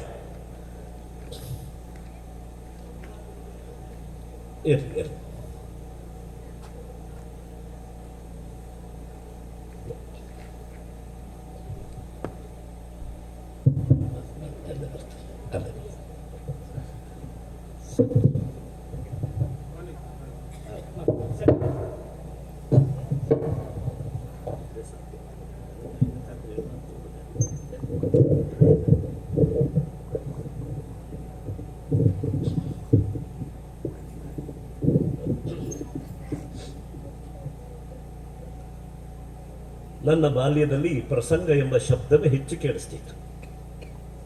ಆಮೇಲೆ ಅದು ಆಖ್ಯಾನ ಎಂಬ ಒಂದು ಶಬ್ದವನ್ನು ಪಡ್ಕೊಳ್ತು. ಈಗಲೂ ಬಹಳ ಹಳಬರು ಮಾತ್ರ ಪ್ರಸಂಗ ಎಂಬ ಶಬ್ದವನ್ನು ಹೇಳ್ತಾರೆ. ಇಲ್ಲದೇ ಇದ್ರೆ ಇವತ್ತು ಯಾವ ಆಖ್ಯಾನ ಅಂತ, ಆಖ್ಯಾನದ ಬಗ್ಗೆ ಅಂದರೆ ಈಗ ಆಖ್ಯಾನ ಅಂದರೆ ಹೇಳಿಕೆ, ಕಥನ, ಅದು ಪ್ರಧಾನ ಆಗಿದೆ. ಆದ್ದರಿಂದ ಆಖ್ಯಾನ ಎಂಬ ಶಬ್ದ ಇವತ್ತು ಎಲ್ಲರನ್ನೂ ಸೇರ್ಪಡ್ತಾ ಇದೆ. ಇರಲಿ, ಸಾಂಸ್ಕೃತಿಕವಾದ ಇತಿಹಾಸದಲ್ಲಿ ಇದೆಲ್ಲ ಮುಖ್ಯವಾದ ವಿಷಯವೇ. ಕುಬೇರ ಗರ್ವಭಂಗ ಅಂತ ಒಂದು ಪೌರಾಣಿಕ ಪ್ರಸಂಗ ನಮ್ಮ ಜೀವನದ ಪ್ರಸಂಗ ಆಗುವ ಒಂದು ಮಧುರವಾದ ಕ್ಷಣ ಇದು, ಅಪೂರ್ವವಾದ ಕ್ಷಣ ಇದು. ಪೌರಾಣಿಕ ಪ್ರಸಂಗಗಳು ಆಗಾಗ ನಮ್ಮ ಜೀವನದಲ್ಲಿ ವರ್ತಮಾನ ಆಗ್ತಾ ಹೋಗ್ತವೆ. ಆದ್ದರಿಂದಲೇ ನಾವು ಯಕ್ಷಗಾನ ಇರಲಿ, ನಾಟಕ ಇರಲಿ, ಭರತನಾಟ್ಯ ಇರಲಿ, ಸಂಗೀತ ಇರಲಿ, ಎಲ್ಲ ಕಲೆಗಳನ್ನು ನಾವು ತಾದಾತ್ಮ್ಯ ಭಾವದಿಂದ ಆರಾಧನೆ ಮಾಡೋದು ಯಾಕೆ ಅಂತ ಕೇಳಿದ್ರೆ, ಪುರಾಣ ವರ್ತಮಾನ ಆಗಬೇಕು ಅಂತ. ಪೌರಾಣಿಕ ಪ್ರಸಂಗಗಳು ವರ್ತಮಾನಕ್ಕೆ ಬಂದಾಗ, ನಮ್ಮ ಅಕ್ಕಪಕ್ಕದಲ್ಲಿ ಬಂದಾಗ, ನಮ್ಮ ಮನೆಯಲ್ಲಿ ನಡೆದಾಗ, ನಮ್ಮ ಮನದಲ್ಲಿ ಸಂಭವಿಸಿದಾಗ ಬಹಳ ಮುಖ್ಯವಾದದ್ದು, ನಮಗೊಂದು ರಸಾವೇಶ ಬರುತ್ತೆ. ಆ ರಸಾವೇಶದ ಲಾಭಕ್ಕಾಗಿಯೇ ನಾವು ಇಷ್ಟೆಲ್ಲ ಆರಾಧನೆ ಮಾಡ್ತಾ ಇರೋದು. ಆ ರಸಾವೇಶದ ಒಂದು ಆವಿರ್ಭಾವಕ್ಕಾಗಿ. ಅಂತಹ ಒಂದು ಅಪೂರ್ವವಾದ ಕ್ಷಣದಲ್ಲಿ ನಾನಿದ್ದೇನೆ. ಪ್ರಮಥ, ನಮ್ಮ ಪ್ರಮಥ ಅಂತ ಹೇಳ್ಬೋದು. ಹೇಳೋದಕ್ಕೊಂದು ಕಾರಣ ಇದೆ. ನಿಮ್ಮ ಊರಿನ ಒಂದು ಉದಯೋನ್ಮುಖ ಕವಿ ಪ್ರಮಥ, ಅವನ ವ್ಯಕ್ತಿತ್ವದ ಎಲ್ಲ ಬೆಳವಣಿಗೆಗಳನ್ನು ನೀವು ಇಷ್ಟು ಚೆನ್ನಾಗಿ ನಿರೀಕ್ಷೆ ಮಾಡಿ ಹಾರೈಸಿ ಅದಕ್ಕೆ ಪ್ರೋತ್ಸಾಹ ಕೊಡ್ತಾ ಇದ್ದೀರಿ ಅಂತ ಗ್ರಹಿಸುವಾಗ ನನಗೆ ಬಹಳ ಸಮಾಧಾನ ಆಯಿತು. ಪ್ರಾದೇಶಿಕವಾದ ಇಂತಹ ಒಂದು ಪ್ರಭಾವ, ಪ್ರಾದೇಶಿಕವಾದ ಇಂತಹ ಒಂದು ಪ್ರೋತ್ಸಾಹ ಇಲ್ಲದೆ ಇದ್ದರೆ ಯಾವ ಪ್ರತಿಭೆಯೂ ನಾಡಿನ ಪ್ರತಿಭೆ ಆಗೋದಿಲ್ಲ. ಅದಾಗಬೇಕು ಅಂದರೆ ಈ ಮಾದರಿಯ ಒಂದು ಪ್ರೋತ್ಸಾಹ ಇರಬೇಕು. ನೀವು ಆ ಪ್ರೋತ್ಸಾಹವನ್ನು ಕೊಡ್ತಾ ಇದ್ದೀರಿ ಅಂತಂದ್ರೆ ನಿಜವಾಗಿ ಈ ವಿಷಯದಲ್ಲಿ ಈ ಗ್ರಾಮ ಆದರ್ಶ ಗ್ರಾಮ, ಸಂದೇಹವೇ ಇಲ್ಲ, ಆದರ್ಶ ಗ್ರಾಮ. ನಮ್ಮ ಶಾಲೆಯ ವಿದ್ಯಾರ್ಥಿ, ನಮ್ಮೂರಿನ ಒಂದು ಪ್ರತಿಭೆ, ಅವನು ಕವಿಯಾಗಿ ಈಗ ಉದಯಿಸ್ತಾ ಇದ್ದಾನೆ. ಕವಿಯಾಗಿ ಪುರಾಣ ಪ್ರಸಂಗಗಳನ್ನ ವರ್ತಮಾನವಾಗಿಸ್ತಾ ಇದ್ದಾನೆ ಎನ್ನುವ ಒಂದು ಹೊಣೆಗಾರಿಕೆಯನ್ನು ಜ್ಞಾಪಿಸಿಕೊಂಡು ನೀವು ಆ ಕೃತಿ ಪ್ರಕಾಶನದ ಅವಕಾಶ ಮಾಡಿಕೊಟ್ಟಿದ್ದೀರಿ. ಆ ದೃಷ್ಟಿಯಿಂದ ಇದೊಂದು ಆದರ್ಶ ಗ್ರಾಮ ಅಂತ ನಾವು ಹೆಮ್ಮೆಯಿಂದ ಹೇಳ್ಬೋದು. ಎದೆ ತಟ್ಟಿ ಧ್ವಜ ತಟ್ಟಿ ಹೇಳಬೇಕಾದ ಮಾತಿದು. ನಮ್ಮ ಪ್ರಮಥ ಅಂತ ಹೇಳೋದಕ್ಕೆ 2-3 ವೈಯಕ್ತಿಕ ಕಾರಣ ಇದೆ. ಈ ಪ್ರಮಥ ನನ್ನ ಹಡದ ಹೆಣ್ಣು ಮಗಳು ಛಾಯಾ ನಮ್ಮ ಮನೆತನದ ಮೊಮ್ಮಗಳರು. ನಮ್ಮ ಮನೆತನದ ಮೊಮ್ಮಗಳ ಮಗ ಇವತ್ತು ಕವಿಯಾಗಿದ್ದಾನೆ ಅಂತಂದ್ರೆ ನಿಮಗೆಷ್ಟು ಹೆಮ್ಮೆಯೋ ಅಷ್ಟೇ ಹೆಮ್ಮೆ ನಮಗೂ ಆಗ್ತಾ ಇದೆ. ನಾವು ಆ ಹೆಮ್ಮೆಯನ್ನು ಭಾವಿಸ್ಕೊಳ್ಬೇಕಾದ್ರೆ ಅಷ್ಟೇ ಹೆಮ್ಮೆ ನಮಗೂ ಆಗ್ತಾ ಇದೆ. ಯಾಕೆ ಅಂದರೆ ಈ ಒಂದು ಪ್ರತಿಭೆ ಬೆಳೆದು ಬರೋದಕ್ಕೆ ನಮ್ಮ ಒಂದು ರಕ್ತದ ದಾನ ಒಂದು ಇದೆ ಅಂತ. ಯಾವಾಗಲೂ ಹಾಗೆ ಈ ಸಂಬಂಧ ಎಂಬುದು ರೂಪುಗೊಳ್ಳುವುದೇ ರಕ್ತದಿಂದ. ಕೈ ಕುಲುಕಿದ್ರೆ ಸಂಬಂಧ ಅಲ್ಲ, ಕೈ ಬಿಡಬಹುದು ಎಷ್ಟೊತ್ತಿಗೂ. ಆದರೆ ರಕ್ತವನ್ನ ಕೊಟ್ಟರೆ, ರಕ್ತದಿಂದ ಬರುವ ಸಂಬಂಧ ಇದೆಯಲ್ಲ, ರಕ್ತ ಮರೆಯಾದ್ರೂ ಒಣಗಿ ಹೋದ್ರೂ ಸಂಬಂಧ ಹೋಗೋದಿಲ್ಲ.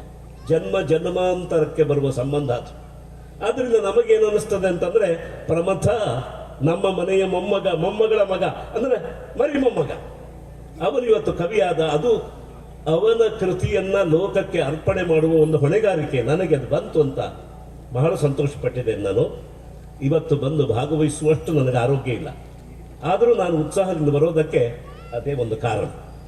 ಇನ್ನೊಂದು, ಅವನು ಯೂಟ್ಯೂಬ್ನಲ್ಲಿ ಅವನು ಮಾಡ್ತಾ ಇರುವ ಪ್ರಯೋಗಗಳನ್ನು ಗಮನಿಸ್ತಾ ಇದ್ದೇನೆ. ತುಂಬಾ ಜನರು ಕೇಳಿದ್ದೇನೆ, ಅವನು ಯಾರು ಪ್ರಮಥ ಹೆಗಡೆ ಅಂತ. ಯಾರ್ಯಾರು ಹೇಳಿದ್ರು, ನನ್ನ ಮನಸ್ಸಿಗೆ ಬರಲಿಲ್ಲ ಅದು.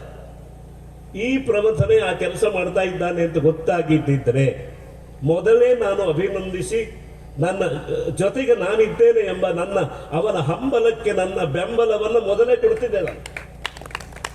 ಈ ಪ್ರಮಥ ಅಂತ ಗೊತ್ತಾಗಲಿಲ್ಲ. ಯಾರು ಹೇಳಿದ್ರು, ಯಾರೋ ಒಬ್ಬ ಪ್ರಮಥ ಅಂತ ಒಬ್ಬ ಹುಡುಗ ಮಾಡ್ತಾ ಇದ್ದಾನೆ. ನಾನು ಬಹಳ ವರ್ಷದಿಂದ ಅದನ್ನು ಗಮನಿಸ್ತಾ ಇದ್ದೇನೆ, ಬಹಳ ದಿವಸದಿಂದ. ಅದರಲ್ಲಿ ಒಂದು ಕಾರಣ ಇದೆ. ಅವನ ಅಭಿರುಚಿ ನನಗಲ್ಲಿ ಪರೀಕ್ಷೆಗೆ ಬಂತು.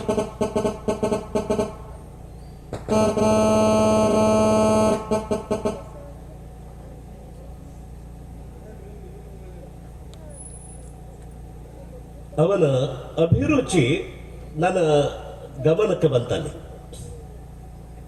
ಹಳೆಯ ಪದ್ಧತಿಯ ಪದ್ಯಗಳನ್ನ, ಹಿಂದಿನ ಶೈಲಿಯ ನರ್ತನವನ್ನ ಅವನು ಗುರುತಿಸ್ತಾ ಇದ್ದಾನೆ ಅಂತ. ಇವತ್ತು ಹೊಸ ಪ್ರಯೋಗಗಳು ಸಾಕಷ್ಟು ನಡೀತಾ ಇವೆ. ಹೊಸ ಪ್ರಯೋಗಗಳು ಅಗತ್ಯ ಇದ್ದು ಬರ್ತಾ ಇಲ್ಲ. ಅಗತ್ಯ ಇದ್ದರೆ ಯಾವ ಪ್ರಯೋಗ ಬರಲಿ. ಹೊಸ ಪ್ರಯೋಗಗಳ ಅಗತ್ಯ ಇದೆ ಅಂತಲ್ಲ, ಹೊಸ ಪ್ರಯೋಗಗಳಾಗ್ತಾ ಇದೆ. ಹೊಸ ಪ್ರಯೋಗಗಳು ಕೆಲವರಿಗೆ ಅಗತ್ಯವಾಗುವುದು. ಯಾಕೆ ಅಂತ ಕೇಳಿದ್ರೆ, ಅವನು ಕಲಾವಿದ ಆಗುವುದಕ್ಕೆ ಅಗತ್ಯ, ಕಲೆಯ ಅಗತ್ಯ ಅಲ್ಲ ಅದು ಕಲಾವಿದನ ಅಗತ್ಯ ಆಗಿದೆ. ನೀವು ಕಲೆಯ ಅಗತ್ಯ ಇದ್ದು ಹೊಸ ಪ್ರಯೋಗ ಏನ್ ಮಾಡಿದ್ರು ಮಾಡಿ, ನಾವು ಅದನ್ನು ಒಪ್ಪೋಣ, ಕಲೆಯೂ ಸ್ವೀಕಾರ ಮಾಡ್ತದೆ. ಆದರೆ ಕಲಾವಿದನ ಅಗತ್ಯ ಆದರೆ ಅದನ್ನು ಕಲೆ ಒಪ್ಕೊಳ್ಬೇಕಾಗಿಲ್ಲ. ಈ ಸತ್ಯವನ್ನ ಪ್ರಪಂಚಕ್ಕೆ ತಲುಪಿಸುವುದಕ್ಕೆ ಒಂದು ವೇದಿಕೆಯನ್ನ ನಿರ್ಮಾಣ ಮಾಡಿದರೆ, ಆ ವೇದಿಕೆಯನ್ನ ನಿರ್ಮಾಣ ಮಾಡುವ ಅರ್ಹತೆ ನಮ್ಮ ಪ್ರಮಥನಿಗಿದೆ. ಅದು ನಮಗೆ ಹೆಮ್ಮೆ ವಿಷಯ. ನಮ್ಮ ಪ್ರಮಥನಿಗಿದೆ. ಯಾಕೆ ಅಂತ ಕೇಳಿದ್ರೆ, ಅವನು ಹಳೆಯ ಶೈಲಿಯನ್ನ, ಹಳೆಯ ವಿಧಾನದ ನರ್ತನವನ್ನ, ಹಳೆಯ ಯಕ್ಷಗಾನ ಪ್ರಭಾವವನ್ನು ಗುರುತಿಸ್ತಾ ಇದ್ದಾನೆ. ನನಗೆ ಆದ್ದರಿಂದಲೇ ಒಂದು ಬಗೆಯ ವ್ಯಾಮೋಹವೂ ಇತ್ತದು. ಈ ಕೃತಿಯನ್ನ, ಕುಬೇರ ಗರ್ಭಭಂಗ ಎಂಬ ಕೃತಿಯನ್ನು, ನಾನು ಅದನ್ನು ಬಹಳ ಲಂಬಿಸಿ ಪರಿಚಯ ಮಾಡೋದಿಲ್ಲ. ಕೃತಿಯನ್ನು ಯಾವಾಗಲೂ ಹಾಗೆ, ಆ ಕೃತಿ ಈ ಕೃತಿ ಆಗಿದೆ. ಆ ಕೃತಿ ಮನಸ್ಸಿನಲ್ಲಿರೋದು, ಈ ಕೃತಿ ಅಚ್ಚಾಗಿರೋದು. ಮನಸ್ಸಿನಲ್ಲಿರುವ ಆ ಕೃತಿ ಅಚ್ಚಾಗಿರುವ ಈ ಕೃತಿ ಆದಾಗ ಅದನ್ನ ನೀವು ಕೊಂಡುಕೊಂಡಾಗ ಅಥವಾ ತೆಗೆದುಕೊಂಡಾಗ ಅದನ್ನು ಓದಿದಾಗ ಅಚ್ಚುಮೆಚ್ಚಿನ ನಮ್ಮ ಕೃತಿ ಆಗ್ತದೆ. ಆದ್ದರಿಂದ ಆ ಕೃತಿ ಈ ಕೃತಿಯಾಗಿ ಅಚ್ಚುಮೆಚ್ಚಿನ ನಮ್ಮ ಕೃತಿ ಆಗಬೇಕು ಅಂದ್ರೆ ಇನ್ನಿರೋದು ನಮ್ಮ ಕೆಲಸ ಅಷ್ಟೇ. ಈ ಪುಸ್ತಕವನ್ನು ಆದಷ್ಟು ಬೇಗ ನಿಮ್ಮ ಕೈಗೆ ಬರುವ ಹಾಗೆ ನೀವು ಮಾಡಿಕೊಡಿ. ಕುಬೇರ ಗರ್ಭಭಂಗ ಒಂದು ವಸ್ತು ಬಹಳ ಚೆನ್ನಾಗಿದೆ. ಅದರ ವಸ್ತು ಮತ್ತು ವಿನ್ಯಾಸ ಎರಡನ್ನೂ ಕುರಿತು ಬಹಳ ಹೊತ್ತು ಮಾತಾಡಬೇಕಾಗ್ತದೆ. ಹಾಗೆ ಮಾತಾಡೋದಿಲ್ಲ. ನೀವೆಲ್ಲ ಮುಂದಿನ ಆಟವನ್ನು ನೋಡುವ ಒಂದು ತವಕದಲ್ಲಿದ್ದೀರಿ. ಬೇಗ ನಾನು ವೇದಿಕೆಯನ್ನು ಬಿಟ್ಕೊಡ್ಬೇಕು. ಅದರಲ್ಲೂ ಚೌಕಿಯ ಒಳಗೆ ಮತ್ತು ರಂಗದ ಎದುರುಗಡೆ ಒಂದೇ ಧೋರಣೆಯ ಜನ ಇರ್ತಾರೆ. ನಮಗೆ ಗೊತ್ತು, ಯಾಕಂದ್ರೆ ಎರಡೂ ಕಡೆ ನಾವಿದ್ದವ್ರೆ, ಅದರಿಂದ ಗೊತ್ತು ನನಗೆ. ಇರಲಿ, ಆ ದೃಷ್ಟಿಯಿಂದಲೇ ಈಗ ನಾನು ಬೇಗ ವೇದಿಕೆಯನ್ನು ಬಿಟ್ಕೊಡ್ಬೇಕು ಅಂತಂದ್ರೆ ಅದರ ವಸ್ತು ವಿನ್ಯಾಸದ ಬಗ್ಗೆ ಎರಡು ಮಾತು. ಕುಬೇರ ಬಹಳ ಶ್ರೀಮಂತ. ನವನಿಧಿಗಳು ಅವನ ಅಡಿಯಲ್ಲಿ ಹೊರಳಾಡ್ತಾ ಇದ್ರು. ಆದರೂ ಅವನು ಶ್ರೀನಿಧಿ ಅಲ್ಲ. ಶ್ರೀನಿಧಿ ಎಂಬ ಹೆಸರು ವಿಷ್ಣುವಿಗೆ ಮಾತ್ರ. ಕುಬೇರ ನವನಿಧಿಗಳ ನಾಯಕನಾಗಿದ್ದ. ಬಹಳ ಶ್ರೀಮಂತಿಕೆ ಇತ್ತು ಅವನಿಗೆ. ಈಗ ಇದ್ದಾಗ ಶ್ರೀಮಂತಿಕೆಯನ್ನು ತೋರಿಸೋದಕ್ಕೆ ಅವಕಾಶಗಳು ಕಡಿಮೆ. ಕೆಲವು ಊರಲ್ಲಿ ಹೆಚ್ಚು. ಬಡವರ ಊರಲ್ಲಿ ಶ್ರೀಮಂತಿಕೆಯ ಪ್ರದರ್ಶನಕ್ಕೆ ಬಹಳ ಅವಕಾಶ. ಎಲ್ಲರೂ ಶ್ರೀಮಂತರಾದರೆ ಮತ್ತೊಬ್ಬರ ಶ್ರೀಮಂತಿಕೆ ನೋಡ್ಲಿಕ್ಕೆ ಅವಕಾಶ ಎಲ್ಲಿದೆ? ಎಲ್ಲರೂ ಜಮೀನ್ದಾರರಾದರೆ, ತೋಟವುಳ್ಳವರಾದರೆ ಇದು ನಮ್ಮ ತೋಟ ಅಂತ ತೋರಿಸ್ಲಿಕ್ಕೆ ಆಗೋದೇ ಇಲ್ಲ. ಅದು ತೋರಿಸ್ಬೇಕು ಅಂತಂದ್ರೆ ಅದು ಇರಬಾರ್ದು. ಆದ್ರಿಂದ ಕುಬೇರನಿಗೆ ಏನಾಯ್ತು ಅಂದ್ರೆ ತನ್ನ ಐಶ್ವರ್ಯವನ್ನು ಪ್ರದರ್ಶನ ಮಾಡಲಿಕ್ಕೆ ಬೇರೆ ಅವಕಾಶ ಇಲ್ಲ ಅಂತಾಯ್ತು. ಮುತ್ತು, ರತ್ನ, ವಜ್ರ, ವೈಡೂರ್ಯ ಅವುಗಳ ಆ ಗೊಂಚಲನ್ನು ತೂಗಿಸಿ ತೋರಿಸಿದ್ರೆ ಬೆಲೆ ಇಲ್ಲ. ಯಾಕೆಂದ್ರೆ ಶ್ರೀನಿಧಿ ವಿಷ್ಣು ಅವನಿಗೆ ದೊಡ್ಡ ಶ್ರೀಮಂತ. ಆದ್ರೂ ಒಂದು ಮಾಡಬಹುದು, ಊಟ ಹಾಕಿ ಒಂದು ಷಡ್ರಸೋಪೇತವಾದ ಭೋಜನವನ್ನು ಹಾಕಿ ತೃಪ್ತಿಪಡಿಸಬಹುದು. ಪ್ರಪಂಚದಲ್ಲಿ ಎರಡು ವಿಷಯಕ್ಕೆ ಮಾತ್ರ ಸಾಕು ಅಂತ ನಾವು ಹೇಳ್ತೇವೆ. ಒಂದು ಭೋಜನ, ಹೊಟ್ಟೆ ತುಂಬಿದ ಮೇಲೆ ಎಷ್ಟೇ ಮಧುರವಾದ ಭಕ್ಷ್ಯವಾದರೂ ಬೇಕು ಅಂತ ಕಾಣೋದಿಲ್ಲ, ಸಾಕು ಅಂತ ಹೇಳ್ತೇವೆ. ಇನ್ನೊಂದು ಪೆಟ್ಟು, ಎರಡು ಪೆಟ್ಟು ಬಿದ್ದರೆ ಸಾಕು ಇನ್ನು ಬೇಡ ಅಂತ ಹೇಳೋದು. ಎರಡನ್ನೇ ಸಾಕು ಅಂತ ಹೇಳೋದು, ಮತ್ತೆ ಯಾವುದನ್ನು ಸಾಕು ಅಂತ ಹೇಳೋಲ್ಲ. ಉಳಿದದ್ದನ್ನು ಸಾಕು ಅಂತ, ಸಾಕ್ತಾ ಇರು ಅಂತ ಹೇಳ್ತೇವೆ. ಆದ್ದರಿಂದ ಭೋಜನವನ್ನು ಹಾಕಬೇಕು. ಅದರ ಮೂಲಕವಾಗಿ ತನ್ನ ಶ್ರೀಮಂತಿಕೆಯನ್ನು ಪ್ರದರ್ಶನ ಮಾಡಬೇಕು ಅಂತ ಕುಬೇರನಿಗೆ ಮನಸ್ಸು ಬಂದಿದೆ. ಅವನು ಅದಕ್ಕಾಗಿ ಏನು ಮೊದಲು ಋಷಿಮುನಿಗಳಿಗೆ ಎಲ್ಲ ಭೋಜನ ಹಾಕದ, ಸಾಮಾನ್ಯ ಜನರಿಗೆ ಭೋಜನವನ್ನ ಉಣಬಡಿಸಿದ. ಆದರೆ ಅವನಿಗೆ ದೇವತೆಗಳಿಗೆ ಊಟ ಹಾಕಬೇಕು ಅಂತ ಕಂಡಿತು.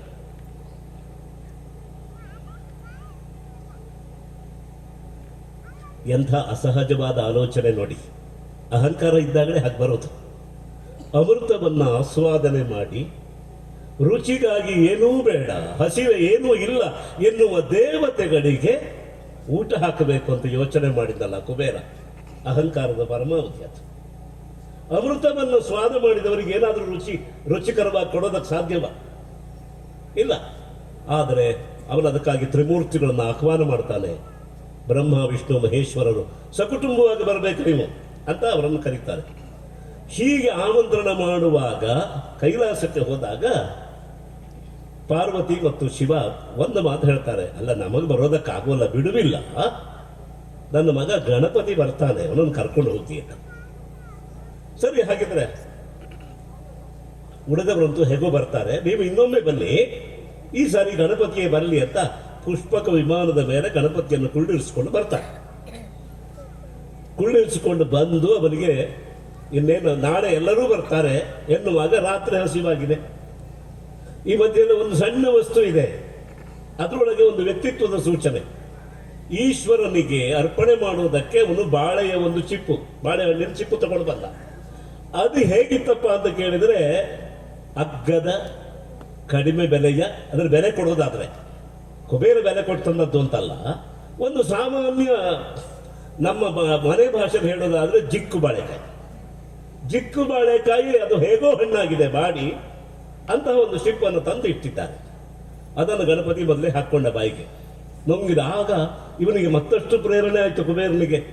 ಏನು ತಂದೆ ತಾಯಿಗಳಪ್ಪ, ಈ ಮಕ್ಕಳು ಎಂಥ ಹೊಟ್ಟೆ ಬಾಕ ಮಕ್ಕಳನ್ನು ಇಟ್ಕೊಂಡಿದ್ದಾರೆ, ಸರಿಯಾಗಿ ಒಂದು ಅಡಿಗೆ ಊಟನೂ ಇವ್ರ ಮನೇಲಿ ವ್ಯವಸ್ಥೆ ಮಾಡೋದಿಲ್ಲ ಅಂತ ಅನಿಸಿ, ನಾನು ಒಳ್ಳೆಯ ರಸಭರಿತವಾದಂತಹ ಭೋಜನವನ್ನು ಹಾಕ್ತೇನೆ ಅಂತ ಹೇಳಿ ಕರ್ಕೊಂಡು ಬಂದಿರ್ತಾರೆ. ಊಟ ಬಡಿಸೋದಕ್ಕೆ ಪ್ರಾರಂಭ ಮಾಡ್ತಾರೆ. ಉಂಡ ಉಂಡ ಅವರು ಬಡಿಸಿದ್ರು ಇವನು ಉಂಡ, ಅವರು ಬಡಿಸಿದ್ರು ಇವನು ಉಂಡ. ಯಾಕೆ ಅಂದರೆ ಗಣಪತಿಯ ಹೊಟ್ಟೆ ದೊಡ್ಡದು. ಗಣಪತಿಯ ಹೊಟ್ಟೆ ಎಷ್ಟು ದೊಡ್ಡದು ಅಂದರೆ, ಈ ವಿಶ್ವದಲ್ಲಿ ಅನಂತ ಕೋಟಿ ಜೀವಾತ್ಮರಿದಾರಲ್ಲ, ಅವರೆಲ್ಲರ ಹೊಟ್ಟೆಯೂ ನಮ್ಮ ಗಣೇಶನ ಹೊಟ್ಟೆಯೇ, ಬೇರೆ ಅಲ್ಲ ಅದು. ಪ್ರಪಂಚದಲ್ಲಿ ಊಟ ಮಾಡಿದ್ರೆ ಎಷ್ಟು ಊಟ ಮಾಡ್ತಾರೆ, ಆ ಎಲ್ಲ ಊಟವೂ ಗಣೇಶನಿಗೆ ಕೊಡಬೇಕಾದ ಊಟವೇ. ಊಟ ಮಾಡಿ ಮಾಡಿ ಮತ್ತೆ ಅಡಿಗೆ ಮಾಡಲಿಕ್ಕೂ ಆಗಲಿಲ್ಲ, ಬಡಿಸೋದಕ್ಕೂ ಆಗೋದಿಲ್ಲ. ಆಗ ಇವನ ಗರ್ವ ಭಂಗ ಆಗ್ತದೆ, ಗರ್ವ ಹೋಗ್ತದೆ. ಅಲ್ಲಿಗೆ ಬರುವ ಶಿವ ಪಾರ್ವತಿಯರು ಮತ್ತು ವಿಷ್ಣು, ಲಕ್ಷ್ಮಿ, ಶಾರದೆ, ಬ್ರಹ್ಮ ಅವರಿಗೆಲ್ಲ ನಮಸ್ಕಾರ ಮಾಡಿ ಅವನ ಅಹಂಕಾರ ನಿವೃತ್ತಿ ಆಗ್ತದೆ ಎಂಬ ಒಂದು ಕಥಾವಸ್ತು. ಬಹಳ ಚಿಕ್ಕ ಘಟನೆ, ಆದರೆ ಚೊಕ್ಕದಾದ ವಿನ್ಯಾಸ ಇದೆ ಈ ಪ್ರಸಂಗದಲ್ಲಿ. ತುಂಬ ಅಪೂರ್ವವಾದಂತಹ, ಅಂದರೆ ಯಕ್ಷಗಾನದಲ್ಲಿ ಪ್ರಚಲಿತ ಇರುವ ಮಟ್ಟುಗಳನ್ನು ತಪ್ಪಿಲ್ಲದೆ ನಮ್ಮ ಪ್ರಮಥ ಬಳಸಿದ್ದಾರೆ. ಅದೊಂದು ಬಹಳ ವಿಶೇಷವಾದಂತಹ ಒಂದು ಒಳ್ಳೆಯ ಪ್ರಯೋಗ ಇದೆ, ಸ್ಫೂರ್ತಿ ಇದೆ. ಮತ್ತೆ ನಮ್ಮಲ್ಲಿ ಕಾಗುಣಿತ ಅಂತ ಹೇಳ್ತೇವಲ್ಲ, ಈಗ ಉದಾಹರಣೆಗೆ ಗ ಗ ಗಿ ಗಿ ಗು ಗು, ಅದನ್ನು ನಾವು ಈ ಕಾಗುಣಿತ ಕ್ರಮದಲ್ಲಿ ಇರೋದನ್ನ ಪದ್ಯದಲ್ಲಿ ಅದನ್ನೇ ಒಂದು ವಾರ್ಧಿಕ ಷಟ್ಪದಿಯಲ್ಲಿ ಅವನು ಬಳಸಿ ಪ್ರಯೋಗ ಮಾಡಿದ್ದಾನೆ. ಇದನ್ನು ಪ್ರಯೋಗ ಮಾಡುವ ಉತ್ಸಾಹ, ಪ್ರೇರಣೆ ಮತ್ತು ವ್ಯುತ್ಪತ್ತಿ ಎರಡೂ ಅವನ ಓದಿನಿಂದ ಬಂದಿದೆ. ಅದು ಯಕ್ಷಗಾನ ಕವಿಯಾಗಿ ಮುಂದೆ ತಾನೊಬ್ಬ ಒಳ್ಳೆಯ ಕನ್ನಡ ಕವಿಯೂ ಆಗಬಲ್ಲೆ ಎಂಬ ಲಕ್ಷಣವನ್ನು ಅವ ಪ್ರಮಥ ಇಲ್ಲಿ ತೋರಿಸಿದ್ದಾನೆ ಅಂತ ನಾನು ಹೆಮ್ಮೆಯಿಂದ ಹೇಳ್ತೇನೆ.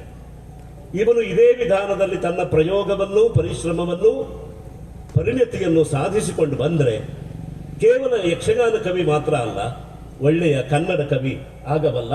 ಅವನು ಹಾಗಾಗಲಿ ಎಂಬ ಒಂದು ಆಶೀರ್ವಾದವನ್ನು ನಾನು ಮಾಡ್ತಾ ಇದ್ದೇನೆ. 1500ಕ್ಕೂ ಹೆಚ್ಚು ಪ್ರಸಂಗಗಳಿವೆ. ಬರೆದ ಪ್ರಸಂಗಗಳೆಲ್ಲ ಆಡಲ್ಪಡ್ತವೆ ಅಂತಿಲ್ಲ. ಇವತ್ತು ಕವಿಯಾಗಿ ಇವನ ಆಡಿದ ಈ ಪ್ರಸಂಗವನ್ನು ನಾವು ಲೋಕಾರ್ಪಣೆ ಮಾಡಿದ್ದೇವೆ. ಮುಂದಿನ ಲೋಕಾರ್ಪಣೆ ಈಗ ಪ್ರದರ್ಶನದ ಮೂಲಕ ಆಗತ್ತೆ. ಅದೇ ಪ್ರಸಂಗವನ್ನು ಪ್ರದರ್ಶನ ಮಾಡುವುದಕ್ಕೆ ಕಲಾವಿದರು ಸಿದ್ಧ ಆಗ್ತಾ ಇದ್ದಾರೆ. ಮೊದಲನೆಯ ಪ್ರಯೋಗ, ನಿಮ್ಮ ಸಹಕಾರ ಬಹಳ ಮುಖ್ಯ. ಈಗ ಯಾವ ಪ್ರೀತಿಯಿಂದ ನನ್ನ ಮಾತನ್ನು ಕೇಳಿದರೋ ಅದೇ ಪ್ರೀತಿಯಿಂದ, ಅದಕ್ಕಿಂತ ಮಿಗಿಲಾದ ಪ್ರೀತಿಯಿಂದ ಈ ಪ್ರದರ್ಶನವನ್ನು ನೋಡಿ ಕವಿಯ ದರ್ಶನಕ್ಕೆ ನಿಮ್ಮ ಅಭಿನಂದನೆಯನ್ನು ಹೇಳಿ ನಮಸ್ಕಾರ. ಪುಸ್ತಕವನ್ನು ಲೋಕಾರ್ಪಣೆಗೊಳಿಸಿ ಹಿತನುಡಿಗಳನ್ನಾಡಿ ಪ್ರಮಥನನ್ನು ಆಶೀರ್ವದಿಸಿದ ವಿದ್ವಾನ್ ಉಮಾಕಾಂತ್ ಭಟ್ರಿಗೆ ತುಂಬು ಹೃದಯದ ವಂದನೆಗಳು. ಗಜಾನನ ಹೆಗಡೆ ಮತ್ತು ಗಣೇಶ್ ಹೆಗಡೆ ಅವರು ಸೇರಿ ಉಮಾಕಾಂತ್ ಭಟ್ರಿಗೆ ಗೌರವಿಸಬೇಕಾಗಿ ವಿನಂತಿಸ್ತಾ ಇದ್ದೇನೆ.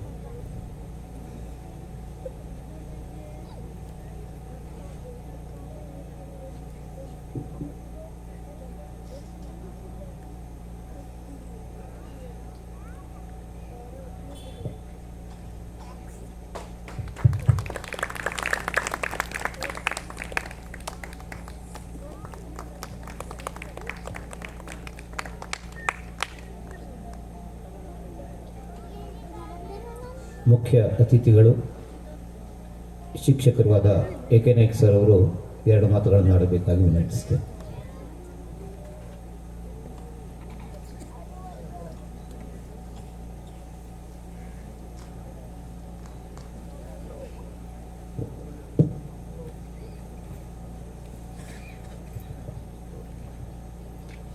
ಪ್ರಮಥನ ಪ್ರಥಮ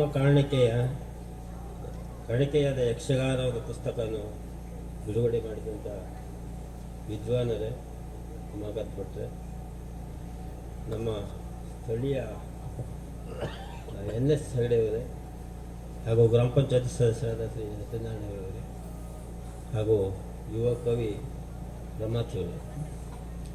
ಇದೊಂದು ಸುಸಂದರ್ಭ, ಒಂದು ನನ್ನ ಪುಣ್ಯ ಅಂತಲೂ ಹೇಳ್ಬೋದು ಅಂತ ಕಾಣಿಸ್ತದೆ. ನಾವು ಕಲಿಸಿದಂಥ ವಿದ್ಯಾರ್ಥಿ ಇವತ್ತು ಒಂದು ಗೌರವಯುತವಾಗಿ ಒಂದು ಯಕ್ಷಗಾನದ ಒಂದು ಪುಸ್ತಕವನ್ನು ರಚನೆ ಮಾಡಿ ಒಂದು ಕವಿಯ ಹಂತಕ್ಕೆ ಬಂದಿದ್ದಾನೆಂದರೆ ಇದು ಅವನ ಪುಣ್ಯಕ್ಕಿಂತ ನನ್ನ ಪುಣ್ಯ ಅಂತ ನಾನು ತಿಳ್ಕೊಳ್ತೇನೆ. ಇದು ನನ್ನ ಪ್ರಥಮವಾಗಿ ಒಂದು ವಿದ್ಯಾರ್ಥಿ ಜೀವ ಒಂದು ಹಂತಕ್ಕೆ ಬಂದಿದ್ದಾರೆ ಅಂತ. ಯಕ್ಷಗಾನ ಬರೆಯೋದು, ಎಷ್ಟೋ ಜನರು ಯಕ್ಷಗಾನ ಭಾಗವತರಿರ್ತಾರೆ, ಅದ್ರ ಬಗ್ಗೆ ಅದು ಡೀಪಾಗಿ ಅಧ್ಯಯನ ಮಾಡಿರ್ತಾರೆ ಅಥವಾ ಕಲಾಕಾರರಾಗಿರ್ತಾರೆ, ಅದನ್ನು ಅಧ್ಯಯನ ಮಾಡಿ ಪುಸ್ತಕವನ್ನು ರಚಿಸಿದ್ದಾರೆ ಅಂತ ಕೇಳ್ತಾರೆ. ಆದರೆ ಈ ಕೇವಲ ಎಳೆಯ ವಯಸ್ಸಿನಲ್ಲಿ, ಕೇವಲ ಒಂದು ಡಿಗ್ರಿ ಮುಗಿಯುವಂಥ ವಯಸ್ಸಿಗೆ, ಅದನ್ನು 20-21ನೇ ವಯಸ್ಸು ಅಂದರೆ ಕೇವಲ ಡಿಗ್ರಿ ಮಾತ್ರ ಮುಗಿಯುವಂಥದ್ದು. ಅಷ್ಟು ನಂತರ ಎಜುಕೇಷನು ಅದರ ಒಂದು ಕಲೆಯ ಸೇವೆಯಲ್ಲಿ ಪಳಗಿ ಅದು ಸಾಧನೆ ಮಾಡಿದವರು ಭಾಳಷ್ಟು ಜನ ಇದ್ದಾರೆ. ಈ ನಮ್ಮ ವಿದ್ವಾಂಸರು ಅದೇ ರೀತಿ ಇದ್ದರು ಅಂತ ಹೇಳ್ತಾರೆ. ಯಕ್ಷಗಾನದ ಬಗ್ಗೆ ನಾನು ಅಷ್ಟೊಂದು ತಿಳುವಳಿಕೆ ಹೇಳಲಿಕ್ಕಾಗೋದಿಲ್ಲ. ಅಂದರೆ ನಾನು ಅದ್ರ ಬಗ್ಗೆ ಇಲ್ಲಿ ಇಂಥವರ ಒಂದು ಮಹಾನ್ ವ್ಯಕ್ತಿಗಳ ಮುಂದೆ ನಾನು ತೃಣ ಸಮಾನ ಅಂತ ಹೇಳ್ತೇನೆ. ಈ ಪ್ರಮಾತ ಒಂದು ಅವನು ವಿದ್ಯಾರ್ಥಿ ಜೀವನದೆಲ್ಲ ಹೇಳಬೇಕಿದೆ. ಏನೋ ಒಂದು ಅದೇ ಆಸಕ್ತಿ ಇರ್ತಿತ್ತು ಅವನಲ್ಲಿ. ಅವ್ನು ನೋಡಿದ ಬೇರೆ ಕಡೆ ಏನೋ ನೋಡ್ತಾ ಇರ್ತಾನೋ, ಎಷ್ಟು ಸಲ ಬೈದಿದ್ದಿದೆ ಸರಿ, ಯಾಕೆ ಈ ರೀತಿ ಮಾಡ್ತೀವಿ ಈ ರೀತಿ ಅಂತ. ಆದರೆ ಯಾವುದೇ ಪ್ರಶ್ನೆ ಕೇಳಿದಾಗ ಅವ್ನು ಉತ್ತರ ಕೊಡ್ತಿದ್ದ. ಕೆಲಸ ಆದ ನಂತರ ಒಂದು ಅಧಿಕಾರಿ ವರ್ಗದವ್ರು ಬಂದರು, ಪ್ರಶ್ನೆಗೆ ಉತ್ತರ ಕೊಡೋದು ಏನಾಗಿತ್ತು, ಅದು ನಾವು ಖುಷಿ ಆಗ್ತಿತ್ತು. ಅದು ಏನೋ ಒಂದು ವಿಚಾರ ಮಾಡ್ತಾ ಇರ್ತಿತ್ತು ಒಂದು ದೀರ್ಘಾವಧಿ. ಆ ವಿಚಾರವನ್ನು ಛಲವನ್ನಾಗಿ ತೆಗೆದುಕೊಂಡು ಜನರ ಒಂದು ಯಾರು ಏನೇ ಹೇಳಿದರು ನಾನು ಸಾಧನೆಯನ್ನು ಮಾಡಬೇಕು ಅನ್ನೋಂಥ ಛಲದಿಂದ, ಯಾವುದೇ ವ್ಯಕ್ತಿ ಅದರ ಒಂದು ಛಲ ಇದ್ದರೆ, ಆ ಒಂದು ಗುರಿ ಇದ್ದರೆ, ಒಂದು ಉತ್ತಂಗಕ್ಕೆ ಆ ಗುರಿ ತಲುಪಲಿಕ್ಕೆ ಸಾಧ್ಯತೆ ಇದೆ ಅಂತ ಒಂದು ಕಾರಣ ಅಂತ ಹೇಳ್ಬೋದು. ಯಾಕಂದ್ರೆ ಕೆಲವೊಂದು ಮಾತನ್ನು ಹೇಳಿಸ್ಕೊಂಡಿರ್ಬೋದು, ಅಥವಾ ಮನೆಯಲ್ಲಿ ಇರ್ಬೋದು, ಅಥವಾ ನಮ್ಮಿಂದನೂ ವಿದ್ಯಾರ್ಥಿ ಜೀವನದಲ್ಲಿ ಹೇಳಿಸ್ಕೊಂಡಿರ್ಬೋದು. ಈ ರೀತಿ ಪ್ರತಿಯೊಬ್ಬರು ಗುರಿ ಸಾಧನೆ ಮಾಡಲಿಕ್ಕೆ ಒಂದು ಛಲ ಇದ್ದರೆ, ಅದೇ ಮುಖ ಅವರ ಒಂದು ಆಸೆ ಆಕಾಂಕ್ಷೆಯ ಒಂದು ರೀತಿಯಲ್ಲಿ ಹೋದಾಗ, ಗಜಾನನ ಹೆಗಡೆಯವರು ಸಹ ಆ ಮಗು ಅವನ ಆಸಕ್ತಿ ಏನಿದೆಯೋ ಅದೇ ರೀತಿಯಲ್ಲಿ ಅವನಿಗೆ ಶಿಕ್ಷಣ ಕೊಡಿಸಿದ್ದಾರೆ ಅಂತ ಹೇಳ್ಬೋದು. ಅದಕ್ಕಾಗಿ ಈ ಫಲ ಬಂದಿದೆ. ಈ ಶಿಕ್ಷಣದಿಂದ ಇದು ವಿದ್ಯಾ ದದಾತಿ ವಿನಯಂ ವಿನಯದ್ಯಾತಿ ಪಾತ್ರತ್ವಂ ಧನಮಾಪೋತಿ ಧನಾಧರ್ಮಂ ತತ ಸುಖಂ ಅಂತ ಹೇಳ್ತಾರೆ. ಇವತ್ತು ಒಂದು ವಿದ್ಯೆ ಕಲಿತೇನೆ, ಅವನಿಗೊಂದು ಪಾತ್ರತ್ವ ಅಂದರೆ ಗೌರವ ಸಿಕ್ಕಿದೆ. ಇದರಿಂದ ಮುಂದೆ ಧನಧರ್ಮಂ ತತ ಸುಖಂ, ಅವನ ಮುಂದಿನ ಇದು ಯಾವ ರೀತಿ ಆಗ್ತೈತೆ ನೋಡು, ಅದರಿಂದ ಅದು ಆಗ್ಬೋದು ಅವನು. ಈ ರೀತಿ ಪುಸ್ತಕವನ್ನು ಬರೆದು ಒಂದು ಸಂತೋಷ ಆಗಿದೆ. ಯಕ್ಷಗಾನ ಅದೊಂದು ಪುಣ್ಯದ ಕೆಲಸ ಅಂತ ಹೇಳ್ತಾರೆ. ಯಕ್ಷಗಾನ ಅಂದರೆ ವರ್ಷಕ್ಕೊಂದು ಯಕ್ಷಗಾನ ನೋಡಬೇಕು, ಒಂದು ಮದುವೆ ನೋಡಬೇಕು, ಒಂದು ತೇರನ್ನು ನೋಡಬೇಕು ಅಂತ ನಮ್ಮ ಅಜ್ಜಿ ಒಬ್ಬರು ಹೇಳ್ತಿದ್ರು. ಪುಣ್ಯ ಫಲ ಸಿಗ್ತದೆ ಯಕ್ಷಗಾನದಿಂದ. ಇದು ಒಂದು ಪುರಾತತ್ವ, ಒಂದು ದೈವಿ ಕಲೆಯನ್ನು, ದೇವರ ಒಂದು ಅವತಾರವನ್ನು ತೋರಿಸುವಂಥ ಕಲೆ ಇದೆ, ಒಂದು ಪುಣ್ಯದ ಕಲೆ ಅಂತ ಹೇಳ್ತಾರೆ. ಈ ರೀತಿ ಇದು ಸ್ಥಳ ಮಹಿಮೆ ಅಂತ ನಮ್ಮ ವಿದ್ವಾಂಸರು ಹೇಳಿದಾಗೆ, ಈ ಸ್ಥಳ ಮಹಿಮೆನೂ ಇರ್ಬೋದು. ಯಾಕಂದ್ರೆ ಯಾವ್ಯಾವುದೋ ಕಾಲದಿಂದ ಒಂದು ಯಕ್ಷಗಾನ ಮಾಡ್ತಾ ಇದ್ದಾಗ ಅದು ಏನೋ ಒಂದು ಸಂದರ್ಭದಿಂದ ಈ ರೀತಿ ರೂಢಿ ಬಂದಿದೆ. ಇಲ್ಲಿ ಒಂದು ಮಹಿಮೆಯಾದ ಸ್ಥಳ ಒಂದು ಇದೇ ಇರ್ಬೋದು ಅಂತ ನಾನು ಅಂದ್ಕೊಂಡಿದ್ದೆ. ಇಲ್ಲೊಂದು ಮಹತ್ವದ ಸ್ಥಳ. ಈ ಯಕ್ಷಗಾನ ಒಂದು ಊರವರೆಲ್ಲ ಸೇರಿ ಮಾಡ್ತಾ ಇದ್ರಿ, ಪ್ರತಿ ಸಲನೂ ಮಾಡ್ತಾ ಇದ್ರಿ. ಯಕ್ಷಗಾನ ಮಾಡಿದರೆ ಒಂದು ಊರಿಗೂ ಒಳ್ಳೆಯದಾಗ್ತದೆ ಅಂತ ಒಂದು ವಾಡಿಕೆ ಇದೆ. ಇಲ್ಲಿ ದೇವರು, ಸ್ಥಳೀಯ ದೇವರು ಸಹ ಮೊತ್ತ ನಾವು ಹೇಳ್ತೇವೆ, ದೆವ್ವ ಅಂತ ಹೇಳ್ತೇವೆ, ಅವರು ಸಹ ಕೆಲವೊಂದು ಕುರಿತು ನೋಡ್ತಾರೆ ಅನ್ನೋಂಥ ಒಂದು ಕೇಳಿದೆ ಯಕ್ಷಗಾನವನ್ನು. ಅದಕ್ಕಾಗಿ ಊರಿಗೆ ಒಳ್ಳೆಯದಾಗ್ತದೆ. ಒಂದು ಈ ರೀತಿಗೆ ಪರಿಹರಿಸಿದಾಗ ನಿಮ್ಮ ಬೆಳೆಯಲ್ಲೋ ಅಥವಾ ಬೇರೆ ರೀತಿಯಿಂದ ಒಂದು ಕ್ರೋಢೀಕರಣ ಆಗಿ ಬರ್ತದೆ ಅಂತ. ಒಬ್ಬರು ಒಂದು ದಿವಸ ಒಂದು ಊರಲ್ಲಿ ಹೇಳ್ತಿದ್ರು, ಪ್ರತಿ ಸಲ ಯಕ್ಷಗಾನ ಮಾಡ್ತಾರೆ, ಆ ವರ್ಷ ಯಕ್ಷಗಾನ ಮಾಡಲಿಲ್ಲ ಅಂತ. ಆ ದಿವಸ ಅವ್ರಿಗೆ ಲಾಸ್ ಆಯಿತು ಅಂತ ಹೇಳ್ತಿದ್ರು. ನಾವು ಯಕ್ಷಗಾನ ಮಾಡಲಿಲ್ಲ, ನಮಗೆ ಎಲ್ಲ ಲಾಸ್ ಆಯಿತು ಅಥವಾ ಬೇರೆ ಬೇರೆ ರೀತಿಯ ಒಂದು ತೊಂದರೆ ಬಂತು ಅಂತ ಹೇಳ್ತಾರೆ. ಅದಕ್ಕೆ ಇದೊಂದು ಪುಣ್ಯದ ಕೆಲಸವನ್ನು ಯಕ್ಷಗಾನ ಮಾಡೋರಿಗೂ ಬಂತು, ಮಾಡಿಸಿದವರಿಗೂ ಬರ್ತದೆ ಪುಣ್ಯದ ಫಲ, ಕುಳಿತು ನೋಡೋರಿಗೂ ಅಷ್ಟೇ ಪುಣ್ಯದ ಫಲ ಬರ್ತದೆ ಅಂತ ಹೇಳ್ತಾರೆ. ಈ ರೀತಿ ಊರವರು ಎಲ್ಲ ಸಹಕಾರದಿಂದ ಪ್ರತಿ ವರ್ಷವೂ ಯಕ್ಷಗಾನ ಮಾಡ್ತಾ ಇದ್ದಾರೆ. ಈ ನಮ್ಮ ಶಾಲೆಗೂ ಸಹ ಸಹಕಾರ ಕೊಡ್ತಾ ಇದ್ದಾರೆ. ಅದರಲ್ಲೂ ಈ ಸಲ ಅಂತೂ ನಮ್ಮ STMC ಸದಸ್ಯರೆಲ್ಲರೂ ಸೇರಿ ಸಾಧಾರಣ ಒಂದು 25-30 ಸಾವಿರ ರೂಪಾಯಿ ಒಂದು ಕ್ರೋಢೀಕರಣ ಮಾಡಿ ಶಾಲೆಗೆ ಬಣ್ಣ ಮತ್ತು ಬೋರ್ಡು ಈ ರೀತಿಯೆಲ್ಲ ಮಾಡಿದ್ದಾರೆ. ಅವರಿಗೂ ಸಹ ಒಂದು ಧನ್ಯವಾದ ತೋರಿಸ್ಬೇಕಂತ ಹೇಳ್ತಾರೆ ಈ ಸಂದರ್ಭದಲ್ಲಿ. ಅದೇ ರೀತಿ ಹಿಂದಿನ ನಮ್ಮ ಶಾಸಕರು ಕಾಗೇರಿ ಸಾಹೇಬರು ಅವರು ಸಹ ಇಲ್ಲಿ ಸ್ಥಳಕ್ಕೆ ಕಟ್ಟಡವನ್ನು ಕೊಟ್ಟಿದ್ದು ಅದನ್ನು ಉದ್ಘಾಟನೆ ಮಾಡಿ ಇಲ್ಲಿ ಬಂದಿದ್ದರು. ಅವರಿಗೂ ಸಹ ಒಂದು ಮನಸ್ಸಿನಲ್ಲಿ ಒಂದು ಧನ್ಯವಾದ. ಈಗಿನ ಸಹ ಪ್ರಸಕ್ತ ಶಾಸಕರು ಸಹ ನಮಗೊಂದು ಮೇಲ್ಚಾವಣಿಗೆ ಒಂದು ತಗಡಿನ ಹೊದಿಕೆಯನ್ನು ಮಾಡಿಸಿಕೊಟ್ಟಿದ್ದಾರೆ, ಅವರನ್ನು ನೆನೆಸ್ಕೊಳ್ತಾರೆ. ಇದೇ ರೀತಿ ನಮ್ಮ ಯುವ ಕವಿಯ ಉಜ್ವಲ ಭವಿಷ್ಯ ಚೆನ್ನಾಗಿ ಆಗಲಿ ಅಂತ ಹಾರೈಸ್ತಾ ಇದನ್ನು ನಾನು ಎರಡು ಧನ್ಯವಾದಗಳು ಏಕನಾಯಕ್ ಸರ್ ಅವರಿಗೆ. ಗಜಾನ್ ಹೆಗಡೆ ಅವರು ಅವರಿಗೆ ಸ್ಮರಣಿಕೆಯನ್ನು ನೀಡಿ ಗೌರವಿಸಬೇಕಾಗಿ ವಿನಂತಿಸ್ತೇನೆ.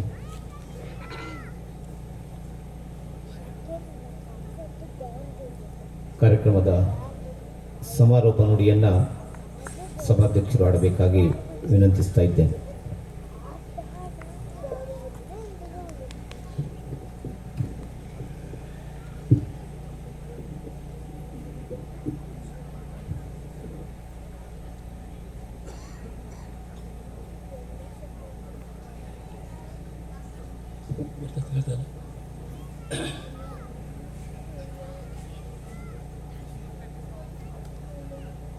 ಸರ್ವರಿಗೂ ನಮಸ್ಕಾರ. ವರ್ಣೇಶ್ವರ ಕ್ರೀಡಾ ಮತ್ತು ಸಾಂಸ್ಕೃತಿಕ ವೇದಿಕೆ ಮೆಣಸಿ ಇದರ ವಾರ್ಷಿಕೋತ್ಸವ ಸಂಗಡ ಪ್ರಮಥ ಗಜಾನನ ಹೆಗಡೆ ಕಡೆಮನೆಯವರು ರಚಿಸಿದ ಕುಬೇರಗರು ಭಂಗ ಎನ್ನುವ ಯಕ್ಷಗಾನದ ಬಿಡುಗಡೆ ಕಾರ್ಯಕ್ರಮದಲ್ಲಿ ನಾವೆಲ್ಲ ಪಾಲ್ಗೊಂಡಿದ್ದೇವೆ. ಈ ಕಾರ್ಯಕ್ರಮವನ್ನು ಈಗಾಗಲೇ ಉದ್ಘಾಟಿಸಿದಂಥ ವಾಸಸ್ಪತಿ ಮತ್ತು ಉಮಾಕಾಂತ್ ಭಟ್ರು ಕೆರೆಕೈ ಹಿರಿಯರು, ಮಾಜಿ ಮೇಲುಕೋಟೆಯ ಪ್ರಾಂಶುಪಾಲರು, ಈಗಾಗಲೇ ಸಮಾಜದ ಬಹುಶಃ ರಾಜ್ಯದ ಎಲ್ಲ ಕಡೆ ಓಡಾಡಿ ಜನರಿಗೆ ಸಂಸ್ಕೃತದ ವಿಚಾರದಲ್ಲಿ ಅಥವಾ ಯಾವುದೇ ಸಾರ್ವಜನಿಕ ವಿಚಾರಗಳಲ್ಲಿ ತಿಳುವಳಿಕೆಯನ್ನು ಕೊಡ್ತಾ ಜನರಿಗೆ ಅಚ್ಚುಮೆಚ್ಚಿನವರಾಗಿ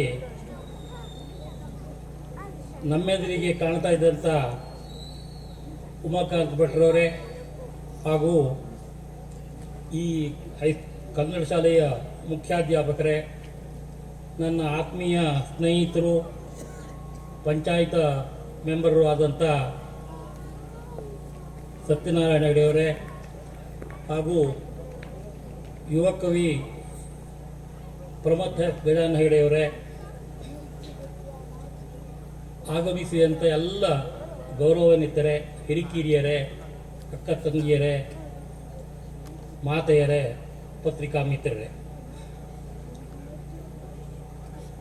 ಈಗಾಗಲೇ ಈ ಒಂದು ಕಡೆಮನೆ ಕಟ್ಟೆ ಕ್ಷೇತ್ರದ ಬಗ್ಗೆ ನಾನು ಹೇಳಬೇಕು ಅಂತಂದರೆ ಬಹುಶಃ 25-30 ವರ್ಷದಿಂದ ಈಚೆ ನಾನು ಬಹುಶಃ ಪ್ರತಿ ವರ್ಷವೂ ಸಹಿತ ಒಂದಲ್ಲ ಒಂದು ಯಕ್ಷಗಾನ ಮೇಳಗಳಿಂದ ಕರೆಸಿ ಪ್ರತಿ ವರ್ಷವೂ ಆಟ ಮಾಡುವಂಥದ್ದನ್ನು ಈ ಸಾಂಸ್ಕೃತಿಕ ವೇದಿಕೆಯವರು ಹಮ್ಮಿಕೊಂಡದನ್ನು ಒಳ್ಳೆಯ ರೀತಿಯಿಂದ ನಡೆಸ್ತಾ ಬರ್ತಾ ಇದ್ದಾರೆ. ಅದಕ್ಕೆ ಈ ಗ್ರಾಮದಲ್ಲಿ ಅಥವಾ ಈ ಭಾಗದಲ್ಲಿ ಜನರ ಒಕ್ಕಟ್ಟು, ನಮ್ಮಲ್ಲಿ ಯೂನಿಟಿ ಅಂತ ಹೇಳ್ತಾರಲ್ಲ, ಆ ಒಕ್ಕಟ್ಟೇ ಕಾರಣ. ಮತ್ತು ಒಬ್ಬರಿಗೊಬ್ಬರಿಗೆ ಸಹಕಾರ ಕೊಡುವಂಥ ಈ ಮನೋಭಾವನೆ ಏನಿದೆ, ಅದರಿಂದ ಈ ಕಾರ್ಯಕ್ರಮಗಳು ಅತ್ಯುತ್ತಮವಾಗಿ ಸಾಂಗವಾಗಿ ನಡೀತಾ ಇದ್ದಾವೆ ಅಂತ ಹೇಳಿ ನಾನು ಅಂದ್ಕೊಂಡಿದ್ದೆ. ಬಹುಶಃ ಕಡೆಮನೆ ಅಂತಂದಾಗ ನಮಗೆ ಕಣ್ಣಿ ಬರುವಂಥದ್ದು ಸತ್ಯನಾರಾಯಣ ಹೆಗಡೆಯವರು, ತದನಂತರದಲ್ಲಿ ಅವರು ಮಕ್ಕಳಾದಂಥ ಕೃಷ್ಣ ಹೆಗಡೆಯವರು ಹಾಗೂ ನಾರಾಯಣ ಹೆಗಡೆ. ಈಗ ಅವರು ಸತ್ಯನಾರಾಯಣ ಹೆಗಡೆಯವರು ತೀರ್ಕೊಂಡಿದ್ದಾರೆ. ಆ ನಂತರದಲ್ಲಿ ಅವರ ಎರಡನೇ ಮಗನಾದ ನಾರಾಯಣ ಹೆಗಡೆಯವರು ತೀರ್ಕೊಂಡಿದ್ದಾರೆ. ಕೃಷ್ಣ ಹೆಗಡೆಯವರು ಹಿರಿಯರಾಗಿದ್ದಾರೆ. ಬಹುಶಃ ಈ ಕಾರ್ಯಕ್ರಮದಲ್ಲಿ ಅವರು ಉಪಸ್ಥಿತರಿದ್ದಾರೆ ಅಂತ ಅಂದ್ಕೊಂಡಿದ್ದೇನೆ. ಇವರ ನಂತರದಲ್ಲಿ ಇವರ ಮಕ್ಕಳು, ಈಗ ಪ್ರಮಥ ಅಂತಂದರೆ ಬಹುಶಃ ಸತ್ಯನಾರಾಯಣ ಹೆಗಡೆಗೆ ಮೊಮ್ಮಗ ಆಗೋದು. ಬಹುಶಃ ಗಜಾನನ ಹೆಗಡೆಯವರು ನಾರಾಯಣ ಹೆಗಡೆಯವರ ಹಿರಿಯ ಪುತ್ರರು, ಅವರಿಗೆ 2 ಮಂದಿ ಗಂಡು ಮಕ್ಕಳು. ಗಜಾನನ ಹೆಗಡೆಯವರು ನನಗೆ ಸ್ನೇಹಿತರು ಹೌದು, ನನ್ನ ಎಲ್ಲ ಸಂಘ ಸಂಸ್ಥೆಗಳಲ್ಲಿಯೂ ಒಡನಾಡಿಯೂ ಹೌದು, ಹಾಗಾಗಿ ಆತ್ಮೀಯರು ಹೌದು. ಅವರು ಸಹಜವಾಗಿ ಒಂದು ದಿನ ಈ ವಿಚಾರವನ್ನು ಬಂದಾಗ, ಮಗ ಒಂದು ಯಕ್ಷಗಾನ ಪುಸ್ತಕವನ್ನು ಬರೆದಿದ್ದಾನೆ, ಅದರ ಉದ್ಘಾಟನೆ ಕಾರ್ಯಕ್ರಮವನ್ನು ಮಾಡಬೇಕು ಅಂತಿದೆ, ನಾನು ಮಾಡಲಿಕ್ಕೆ ವಿಚಾರ ಮಾಡಿದ್ದೇನೆ ಅಂತ ಹೇಳಿದರು. ಬಹುಶಃ 4-3 ದಿವಸದ ನಂತರದಲ್ಲಿ ಮತ್ತೆ ಪುನಃ ವಾರಣೆಯಲ್ಲಿ ಸೇರಿದರು. ಇಲ್ಲ, ಆ ಕಾರ್ಯಕ್ರಮವನ್ನು ಮಾಡೋದಿದ್ರೆ ನೀನೊಬ್ಬನೇ ಮಾಡೋದು ಬೇಡ, ನಾವು ಊರವರೆಲ್ಲರೂ ಸಹಿತ ನಿನಗೆ ಕೈ ಜೋಡಿಸ್ತೇವೆ, ಸಹಾಯ ಸಹಕಾರವನ್ನು ಕೊಡ್ತೇವೆ ಅಂತ ಹೇಳಿ ಕಡೆಮನೆ ಊರಿನವರ ಅಲ್ಲದೆ ಬಹುಶಃ ಈ ಬಾಳೆಕಾಯಿ ಗ್ರಾಮದ ಹೆಚ್ಚಿನ ಜನರು ತಾವೆಲ್ಲರೂ ಸಹಿತ ತನು ಮನ ಧನದಿಂದ ಸಹಕಾರವನ್ನು ಕೊಡ್ತೇವೆ ಅನ್ನೋ ಭರವಸೆಯನ್ನು ಕೊಟ್ಟು ಈ ವಾರ್ಷಿಕವಾಗಿ ನಡೆಯುವಂಥ ಈ ಕಾರ್ಯಕ್ರಮದೊಂದಿಗೆ ಈ ಯಕ್ಷಗಾನ ಪುಸ್ತಕದ ಬಿಡುಗಡೆ ಕಾರ್ಯಕ್ರಮವನ್ನು ಸಹಿತ ಮಾಡುವ ಅಂಥೇಳಿ ಅವರೆಲ್ಲರೂ ಒಕ್ಕಟ್ಟಿನಿಂದ ಕ್ರಿಯಾಶೀಲರಾಗಿ ಈ ಕಾರ್ಯಕ್ರಮ ಇವತ್ತು ಇಷ್ಟು ಒಳ್ಳೆಯ ರೀತಿಯಿಂದ ನಡೆಯಲಿಕ್ಕೆ ಕಾರಣ ಆಯಿತು. ಬಹುಶಃ ಈ ಜನರಲ್ಲಿ ಇರುವಂಥದ್ದು ಅಂತಂದರೆ, ಇಲ್ಲಿ ಅನ್ನೋದಕ್ಕಿಂತ ನಾನು ವಿಶೇಷವಾಗಿ ಹೇಳಬೇಕು ಅಂತಂದರೆ ಈ ಮೆಣಸಿ ಸೀಮೆಯ ಬಗ್ಗೆ ಹೇಳಲಿಕ್ಕೆ ಇಷ್ಟಪಡ್ತೇನೆ. ನಾವು ಹೊರಗಡೆ ಎಲ್ಲರೂ ಬೇರೆ ಬೇರೆ ಸೀಮೆಗೆ ಹೋದವಾಗ ಅಲ್ಲಿ ಹೇಳ್ತಿದ್ರು, ಈ ಮೆಣಸಿ ಸೀಮೆ ಸಂಬಂಧ ಆದಂಥ ಜನ ಏನಿದಾರಲ್ಲ ಅವ್ರ ಎದುರುಗಡೆ ಮಾತಾಡಿದವಾಗ ಒಂದು ಬೇಡುವವರು ಬಂದರೂ ಸಹಿತ ಮೆಣಸಿ ಸೀಮೆಯನ್ನು ಹೊಗಳ್ತಾರೆ. ಅದರ ಅರ್ಥ ಏನು ಕೇಳಿದರೆ, ಬಹುಶಃ ಇವರು ಸಣ್ಣ ಬುದ್ಧಿಯವರು ಅಲ್ಲ, ಕೊಡುಗೈ ದೊರೆಗಳು. ದಾನವನ್ನು ಮಾಡುವಂಥ ಬುದ್ಧಿ ಬಹುಶಃ ಮೆಣಸಿ ಸೀಮೆಯಲ್ಲಿದ್ದವರಿಗೆ ಇದ್ದಷ್ಟು ಮತ್ತೆ ಯಾರಿಗೂ ಇಲ್ಲ. ಮತ್ತು ಬಹುಶಃ ನಾನು ತಿಳಿದ ಪ್ರಕಾರ ಈಗ ನಮ್ಮ ಜಾತಿಯವರೇ ಇರಲಿ, ಯಾರೇ ಇರಲಿ, ನಮ್ಮವರ ಮನೆಗೆ ಹೋದರೆ ಮಧ್ಯಾಹ್ನ ಊಟದ ಹೊತ್ತಾದರೆ ಅವರಿಗೆ ಊಟ ಮಾಡಿಕೊಂಡೇ ಹೋಗಬೇಕು ಅನ್ನೋ ಒತ್ತಾಯವನ್ನು ಮಾಡ್ತಾರೆ. ಅದನ್ನು ಬೇರೆ ಕಡೆ ನಾವು ಹೊರಗಡೆ ನೋಡ್ತೇವೆ, ತಾಲೂಕಿನಲ್ಲಿ, ಹೊರ ತಾಲೂಕಿನಲ್ಲಿ ಸಹಿತ. ಅಲ್ಲಿ ಅಗ್ನಿ ಪರಿಚಯ ಆಗಿ ಸಂಬಂಧಿಕರಾದರೂ ಮಾತ್ರ ಅಲ್ಲಿ ಊಟಕ್ಕೆ ಹೋಗಬೇಕೇ ಬಿಟ್ಟರೆ ಅವ್ರು ನೀವು ಊಟಕ್ಕೆ ಉಳಿರಿ ಅಂತೇಳಿ ಹೇಳೋದಿಲ್ಲ. ಸಂಬಂಧಿಕರಾದರೂ ಅನಿವಾರ್ಯ ಇಲ್ಲ, ಉಳಿತಾರೆ ಇಷ್ಟೇ ಬಿಟ್ಟರೆ. ಆ ಒಂದು ದೊಡ್ಡ ಗುಣ ಏನಿದೆ ಮೆಣಸಿ ಸೀಮೆಗೆ, ಹೊರಗಿನ ಜನರನ್ನು ಕರೆದು ಗೌರವಿಸುವಂತಹ ಒಳ್ಳೆಯ ಗುಣ ಮೆಣಸಿ ಸೀಮೆಗೆ ಇದೆ ಅಂಥೇಳಿ ಹೆಮ್ಮೆಯಿಂದ ನಾನು ಹೇಳಲಿಕ್ಕೆ ಇಷ್ಟಪಡ್ತೇನೆ. ಅದರಂತೆ ಬಹುಶಃ ಇಲ್ಲಿ ಈಗ ನಾನು ಅಲ್ಲಿ ಹತ್ತಿರದ ಸಿರ್ಸಿ ತಾಲೂಕಿನಲ್ಲಿಯ ಈ ಸಾಂಸ್ಕೃತಿಕ ಕಾರ್ಯಕ್ರಮ ಅಥವಾ ಯಕ್ಷಗಾನಗಳನ್ನು ಮಾಡುವ ಬಗ್ಗೆ ನಾನು ಹೇಳಬೇಕು ಅಂತಂದರೆ, ಸಿರ್ಸಿ ತಾಲೂಕಿನಲ್ಲಿಯೇ ಪೂರ್ವ ಭಾಗದಲ್ಲಿ ಹೆಚ್ಚು ಅಂಥ ಕಾರ್ಯಕ್ರಮಗಳು ನಡೆಯುವುದಿಲ್ಲ. ನಾನು ತಿಳಿದುಕೊಂಡಂತೆ ಪಶ್ಚಿಮ ಭಾಗದಲ್ಲಿ ಬಹುಶಃ ಇಲ್ಲಿ ಶಿಂಗನಹಳ್ಳಿಯಲ್ಲಿ ವಾರ್ಷಿಕವಾಗಿ ಸಪ್ತಾಹ, ಯಕ್ಷಗಾನ ಸಪ್ತಾಹ ನಡೀತದೆ. ಆ ನಂತರದಲ್ಲಿ ಇಲ್ಲಿ 2ನೇದಾಗಿ ಯಕ್ಷಗಾನ ಸಪ್ತಾಹ ನಡೆದ ಹೋದರೂ ಸಹಿತ ಯಕ್ಷಗಾನ ಅಥವಾ ಯಾವುದೇ ಸಾಂಸ್ಕೃತಿಕ ಕಾರ್ಯಕ್ರಮಗಳು ಓಡಿಸಲು ಒಂದು 2 ಅಥವಾ 3 ಆದರೂ ನಡೀತಾ ಇದೆ. ಇದು ಇವತ್ತು ನಿನ್ನೆಯಿಂದಲ್ಲ, ಬಹುಶಃ 25-30 ವರ್ಷದಿಂದ ನಾನು ನೋಡ್ತಾ ಬಂದದ್ದು. ಮತ್ತು ಇಲ್ಲಿಯ ಜನರ ಆ ಸಂಘಟನೆ, ಯಾಕೆಂದರೆ ಒಬ್ಬರಿಗೊಬ್ಬರು ಹೊಂದಿಕೊಂಡು ಕೆಲಸ ಮಾಡುವಂಥ ಮನೋಭಾವನೆ ಇದೆಯಲ್ಲ, ಇದು ನನ್ನ ಕೆಲಸ ಹೇಳೋದಕ್ಕಿಂತ ಎಲ್ಲರೂ ಸಹಿತ ನಮ್ಮ ಕೆಲಸವನ್ನು ಬಿಟ್ಟು ನನ್ನ ಕೆಲಸವನ್ನು ವಿಭಾಗದಿಂದ ಪ್ರತಿಯೊಂದು ಸಾರ್ವಜನಿಕ ಕೆಲಸವನ್ನು ಮಾಡುವಂಥದ್ದು. ಕನ್ನಡ ಶಾಲೆ ಇರ್ಬೋದು, ಯಾವುದೇ ಇರ್ಬೋದು, ದೇವಸ್ಥಾನದ ಕೆಲಸ ಇರ್ಬೋದು, ಸಾರ್ವಜನಿಕರಿಗೆ 10 ಮಂದಿಗೆ ಅನುಕೂಲ ಆಗುವಂಥ ಕೆಲಸ ಇದ್ದರೆ ಊರಿಗೆ ಆಗುವಂಥದ್ದು ಎಲ್ಲಲ್ಲಿ ನೀವು ಸಂಘಟನಾತ್ಮಕವಾಗಿ ಒಳ್ಳೆ ರೀತಿಯಿಂದ ಕೆಲಸ ಮಾಡುವಂಥ ಗ್ರಾಮವನ್ನು ಹುಡುಕಬೇಕು ಅಂತಂದರೆ ಬಹುಶಃ 2 ಪಂಚಾಯತ್ನಲ್ಲಿ ಬಾಳೆಕಾಯಿ ಗ್ರಾಮವನ್ನು ಎತ್ತಿ ನಾವು ಹೇಳಬೇಕಿತ್ತು. ನಿಜವಾಗಿ ವಸ್ತುಸ್ಥಿತಿ ಹೌದು, ಈ ಬಾಳೆಕಾಯಿ ಗ್ರಾಮ ಸಂಪದ್ಭರಿತ ಗ್ರಾಮನೂ ಹೌದು, ಅಷ್ಟೇ ಘಾಟ್ ಸೆಕ್ಷನ್, ಹೋಗ್ಲಿಕ್ಕೂ ತೊಂದರೆದಾಯಕವಂಥ ಕ್ಷೇತ್ರ ಇದೆ. ಆದರೂ ಸಹಿತ ಈ ಜನರು ಕಷ್ಟ ಸಹಿಷ್ಣುಗಳು. ಹಾಗಾಗಿ ಒಳ್ಳೆಯ ಕೆಲಸವನ್ನು ಮಾಡಿ ಶ್ರಮಜೀವಿಗಳು, ಶ್ರಮವನ್ನು ವಹಿಸಿ ಅವರ ಭೂಮಿಯಲ್ಲಿ ಹೆಚ್ಚಿನ ಉತ್ಪನ್ನವನ್ನು ತೆಗೆಯುವಂಥ ಪ್ರಯತ್ನ ಮಾಡುವಂಥ ಜನ. ಈ ಬಹುಶಃ ಈಗ ಈ ಭಾಗದಲ್ಲಿ ನಾನು ಹೇಳೋದಕ್ಕಿಂತ ಇತ್ತಿತ್ತಲಾಗಿ ಮಕ್ಕಳು ಏನು ಮಾಡ್ತಾರೆ ಕೇಳಿದರೆ, ಬಹುಶಃ ಎಲ್ಲರ ಮನೆಯಲ್ಲೂ ಸಹಿತ ಇಂದಿನ ಮಕ್ಕಳು ಸಹಜವಾಗಿ ಎಜುಕೇಷನ್ ಮಾಡಿ ಅವರು ಹೊರಗಡೆ ನೌಕರಿ ಸೇರ್ತಾರೆ. ನಂತರದಲ್ಲಿ ಅವರು ಮಕ್ಕಳು ಸಹಿತ ಅಲ್ಲೇ ಸೇರಿಕೊಂಡು ಅಲ್ಲೇ ನೌಕರಿ ಆಗ್ತದೆ. ಊರಲ್ಲಿ ಅಜ್ಜ ಅಜ್ಜಿ ಇರ್ತಾರೆ, ಅಜ್ಜ ಅಜ್ಜಿ ನೋಡೋರಿಲ್ಲ ಅಂತ ಪರಿಸ್ಥಿತಿ ಆಗ್ತಿತ್ತು. ನಾವೆಲ್ಲ ಬಹುಶಃ 35-40 ವರ್ಷದಿಂದ ವಿಚಾರ ಮಾಡಿದವಾಗ ಹೇಳ್ತಿದ್ರು, ಏನು ಕೇಳಿದರೆ ಈ ಘಟ್ಟದ ಮೇಲಿನ ಭಾಗಕ್ಕಲ್ಲ, ಕುಮಟಾದಿಂದ ಭಟ್ಕಳ ತುದಿಯವರೆಗೆ ಹೋದರೆ ಆ ಎಲ್ಲ ತಾಲೂಕುಗಳಲ್ಲಿ ಕುಮಟಾ ತಗೊಳ್ಳಿ, ಅಂಕೋಲಾ ತಗೊಳ್ಳಿ, ಕಾರವಾರ ತಗೊಳ್ಳಿ, ಭಟ್ಕಳ ತಗೊಳ್ಳಿ, ಹೊನ್ನಾವರ ತಗೊಳ್ಳಿ, ಎಲ್ಲೇ ಇದ್ದರೂ ಬ್ರಾಹ್ಮಣ ಸಮುದಾಯದವರು ಯಾರೇ ಇದ್ದರೂ ಸಹಿತ ಅಲ್ಲಿರುವವರು ಯಾರು ಕೇಳಿದರೆ ಎಲ್ಲರೂ ಈಗ ಕನ್ನಡ ಶಾಲೆ ಮಾಸ್ಟರ್ ಆಗೋದರಿಂದ ಹಿಡಿದು ಎಲ್ಲ ಸಣ್ಣ ದೊಡ್ಡ ಪ್ರಶ್ನೆ ಇಲ್ಲ, ಎಲ್ಲ ನೌಕರಿಗಾಗಿ ಹೊರಗೆ ಹೋಗ್ತಿದ್ರು. ಯಾಕೆಂದರೆ ಅವರಿಗೆ ಭೂಮಿ ಕಡಿಮೆ ಇರ್ತಿತ್ತು, ಮಕ್ಕಳಿಗೆ ವಿದ್ಯಾಭ್ಯಾಸವನ್ನು ಮಾಡ್ತಿದ್ರು, ಎಲ್ಲರೂ ಸಹಿತ ಕಲ್ತವರು ಹೊರಗೆ ಹೋಗಿ ನೌಕರಿ ಹೋಗ್ತಿದ್ರು. ಹಾಗಾಗಿ ಅಲ್ಲಿ ಈ ಕೃಷಿ ಕ್ಷೇತ್ರ ಉಳಿದಂಥ ಮನೆಯನ್ನು ನೋಡಬೇಕು ಅಂದರೆ ಮನೆಯಲ್ಲಿ ನೋಡುವಂಥದ್ದು ಅಜ್ಜ ಅಜ್ಜಿಗಳನ್ನು ಬಿಟ್ಟರೆ ಯುವಕರನ್ನು ನೋಡ್ಲಿಕ್ಕೆ ಸಾಧ್ಯ ಇಲ್ಲ. ಯಾಕೆಂದ್ರೆ ಯುವಕರು ಪೂರಾ ಹೊರಗಿರ್ತಿದ್ರು. ಅಂಥ ಪರಿಸ್ಥಿತಿ ಈ ಘಟ್ಟದ ಕೆಳಗಿನ ಭಾಗ ಅಂತೇಳಿ ಹೇಳ್ತಿದ್ರು ಯಾವಾಗ 35-40 ವರ್ಷದಿಂದ. ಈಗ ಇತ್ತೀಚಲಾಗ ನಾವು ನೋಡ್ತಾ ಬಂದರೆ ಬಹುಶಃ ಎಲ್ಲ ಭಾಗದಲ್ಲೂ ಸಹಿತ ಮನೆಯಲ್ಲಿ ಇರುವವರು ಅಜ್ಜ ಅಜ್ಜಿ ಅಥವಾ ವಯಸ್ಸಾದವರು ಮಕ್ಕಳು ಮೊಮ್ಮಕ್ಕಳು ಎಲ್ಲರೂ ಸಹಿತ ಹೊರಗೆ ಎಜುಕೇಷನ್ ಮಾಡಿ ನೌಕರಿ ಮಾಡಿಕೊಂಡು ಅಥವಾ ಇನ್ಯಾವುದೋ ಬಿಸ್ನೆಸ್ಸನ್ನು ಮಾಡಿಕೊಂಡು ಹೊರಗಿರ್ತವರೇ ಹೆಚ್ಚು. ಹಾಗಾಗಿ ಈ ಕೃಷಿ ಕ್ಷೇತ್ರ ನಿಜವಾಗಿ ನಾವು ಕಡೆಗಣಿಸ್ತಾ ಇದ್ದೇವೆ, ಉದ್ದೇಶಪೂರ್ವಕವಾಗಂತ ಅಲ್ಲ, ಮಾಡಲಿಕ್ಕೆ ಆಗೋದಿಲ್ಲ. ಆ ಎಲ್ಲ ಹಿನ್ನೆಲೆಯಲ್ಲಿ ಏನು ಮಾಡ್ತಾರೆ ಕೇಳಿದರೆ ಮಕ್ಕಳಿಗೆ ಪೇಟೆ ಪಟ್ಟಣಕ್ಕೆ ಹೋಗಿ ಅಲ್ಲಿ ಜೀವನಕ್ಕೆ ಸೆಟ್ ಆದರೆ ಅಲ್ಲಿಂದ ಇಲ್ಲಿಗೆ ಬರಲಿಕ್ಕೂ ಆಗೋದಿಲ್ಲ. ಮತ್ತು ಇಲ್ಲಿ ಅಷ್ಟು ವಯಸ್ಸಾದ ನಂತರ ಬಂದು ಇಲ್ಲಿ ಮಾಡೋದು ಕಷ್ಟ. ಈ ಎಲ್ಲ ಹಿನ್ನೆಲೆಯಲ್ಲಿ ಘಟ್ಟದ ಕೆಳಗಿನ ಭಾಗ ಏನಿದೆ ಬಹುಶಃ ಈಗೆಲ್ಲ ಘಟ್ಟದ ಮೇಲಿನ ಭಾಗದಲ್ಲೂ ಸಹಿತ ಅದೇ ಪರಿಸ್ಥಿತಿಯಲ್ಲಿ ಬಹುಶಃ ಮನೆಗಳಲ್ಲಿ ಅವಿಭಕ್ತ ಕುಟುಂಬಗಳು ಹೋಗಿ ವಿಭಕ್ತ ಕುಟುಂಬಗಳಾಗಿ ಹೆಚ್ಚಿನ ಕುಟುಂಬದಲ್ಲಿ ಆ ಪರಿಸ್ಥಿತಿ ಇದೆ. ತಂದೆ ತಾಯಿ ಇದ್ದರೆ ಎಲ್ಲೋ ಅವರಿಗೆ ಬಹಳ ವಯಸ್ಸಾಯಿತು ಅಂದರೆ ಶುಶ್ರೂಷೆ ಮಾಡಲಿಕ್ಕೆ ಆಗುವುದಿಲ್ಲ ಅಂತಂದರೆ ವೃದ್ಧಾಶ್ರಮದಲ್ಲಿ ಎಲ್ಲೋ ತಗೊಂಡೋಗಿ ಇಟ್ಟು ಅವಕ್ಕೆ ತಿಂಗಳ ಇತ್ತಿಷ್ಟು ಅಂತ ಕೊಟ್ಟು ಇಡುವಂಥ ಪರಿಸ್ಥಿತಿ ಇದೆ. ಈಗಾಗಲೇ ಅದು ನಡೀತಾ ಇದೆ, ಬಹುಶಃ ತಮಗೆಲ್ಲರಿಗೂ ಗೊತ್ತಿದೆ. ಏನೇ ಇರಲಿ, ಯುವಕರು ಈ ರೀತಿಯಿಂದ ಇವತ್ತಿನ ಈ ಕಾರ್ಯಕ್ರಮದ ಬಗ್ಗೆ ನಾನು ಹೇಳಬೇಕು ಅಂತಂದರೆ ಪ್ರಮಥನಂತ ಬಹುಶಃ ಏನು SSLCಯನ್ನು ಮುಗಿಸಿ 2ನೇ ವರ್ಷನ 3ನೇ ವರ್ಷನ ಸಂಸ್ಕೃತ ಓದ್ತಾ ಇರ್ಬೋದು ಕಾಲೇಜಿನಲ್ಲಿ.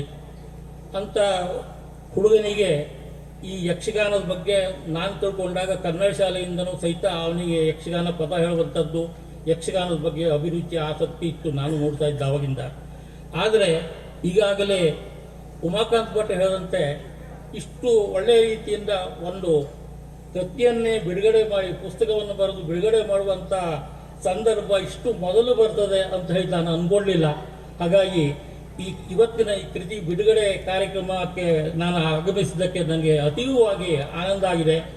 ಮುಂದಿನ ದಿನದಲ್ಲಿ ಅವರು ಹೇಳಿದಂತೆ ಯಕ್ಷಗಾನವನ್ನು ಅಲ್ಲದೆ ಕನ್ನಡದಲ್ಲಿಯೂ ಸಹಿತ ಬೇರೆ ಬೇರೆ ರೀತಿಯ ವಿಚಾರಗಳನ್ನು ಬರೆದು ಕನ್ನಡದ ಕವಿಯೂ ಆಗಲಿಕ್ಕೆ ಅವನಿಗೆ ಅವಕಾಶ ಇದೆ.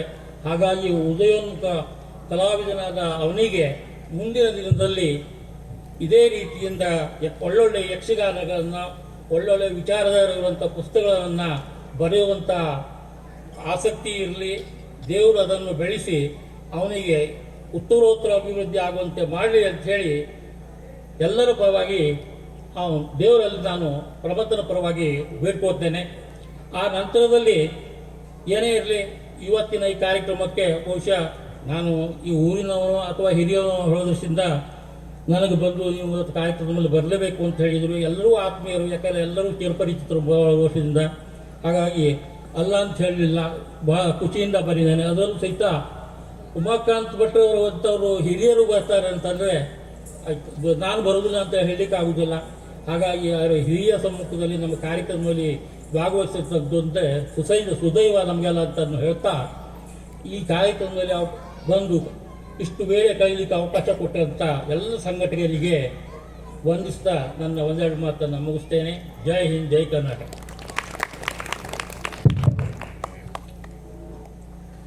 ಅತ್ಯಂತ ಸಂತೋಷದಿಂದ ಸಭಾಧ್ಯಕ್ಷತೆಯನ್ನು ಒಪ್ಪಿಕೊಂಡು ಅಭಿಮಾನಪೂರ್ವಕವಾದ 4 ಮಾತುಗಳೊಂದಿಗೆ ನಮ್ಮೆಲ್ಲರಿಗೂ ಹಿತ ನುಡಿದ ಸಭಾಧ್ಯಕ್ಷರಿಗೆ ಧನ್ಯವಾದಗಳು.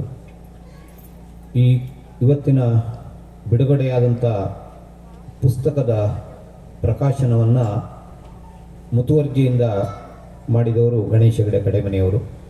ಸಭಾಧ್ಯಕ್ಷರಿಗೆ ಗೌರವವನ್ನು ಸಲ್ಲಿಸಿ ಸ್ಮರಣಿಕೆಯನ್ನು ನೀಡಬೇಕಾಗಿ ಗಣೇಶ್ ಹೆಗಡೆಯವರಲ್ಲಿ ವಿನಂತಿಸ್ತಾ ಇದ್ದೇನೆ. ಅದೇ ರೀತಿ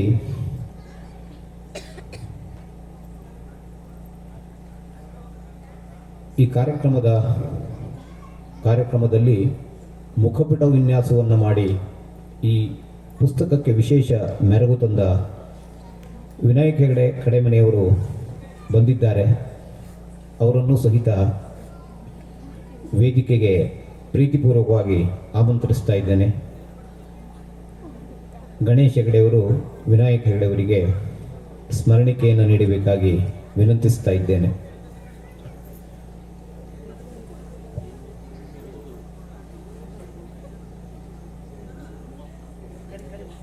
ನಮ್ಮ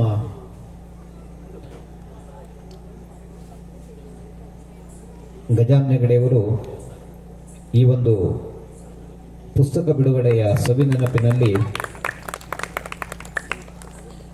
ಈ ನಮ್ಮ ಸಮಿತಿಯ ಅಧ್ಯಕ್ಷರಾದ ಸತ್ಯನಾರಾಯಣ ಹೆಗಡೆಯವರಿಗೂ ಗೌರವಿಸ್ತೇನೆ ಅಂತ ಅಭಿಲಾಷೆಯನ್ನು ವ್ಯಕ್ತಪಡಿಸಿದ್ದಾರೆ. ಗಜಾನ್ ಹೆಗಡೆಯವರು ನಮ್ಮ ಸಮಿತಿಯ ಅಧ್ಯಕ್ಷರಾದ ಸತ್ಯನಾರಾಯಣ ಹೆಗಡೆಯವರಿಗೆ ಸ್ಮರಣಿಕೆಯನ್ನು ನೀಡಿ ಗೌರವಿಸ್ತಾ ಇದ್ದಾರೆ. ಇದರ ಕಾರ್ಯದರ್ಶಿಗಳಾದ ಸುಬ್ರಾಯ ಹೆಗಡೆ ಕೋಟೆಮನೆಯವರು ಬರಬೇಕು. ಅವರನ್ನು ಸಹಿತ ವೇದಿಕೆಗೆ ಪ್ರೀತಿಪೂರ್ವಕವಾಗಿ ಆಮಂತ್ರಿಸ್ತಾ ಇದ್ದೇನೆ. ಸುರೇಶ್ ಹೆಗಡೆ ಹೆಗ್ಗೊಂಬಳಿಯವರು ಬರಬೇಕು. ಸುರೇಶ್ ಹೆಗಡೆ ಹೆಗ್ಗೊಂಬಳಿಯವರು.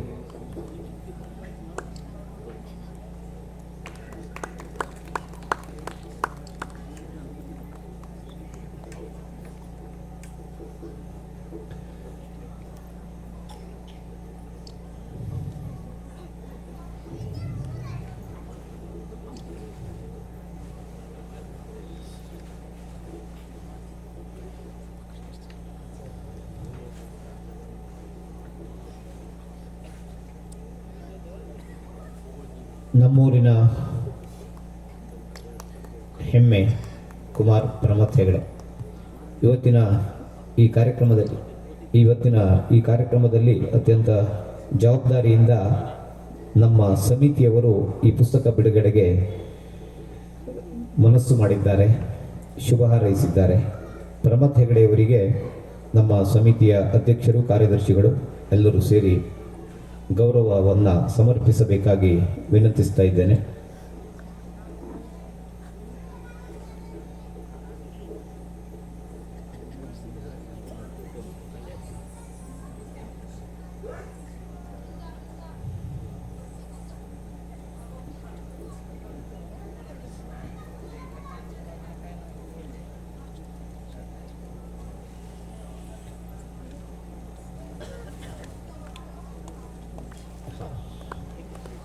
ಶ್ರೀಮತಿ ಕೃಷ್ಣ ಜೋಶಿ ಶಿಕ್ಷಕರು ಪ್ರಮಥ್ ಹೆಗಡೆಯವರಿಗೆ ಗೌರವಿಸಲು ಇಚ್ಛಿಸಿದ್ದಾರೆ. ಅವರು ಸಹಿತ ವೇದಿಕೆಗೆ ಬರಬೇಕು.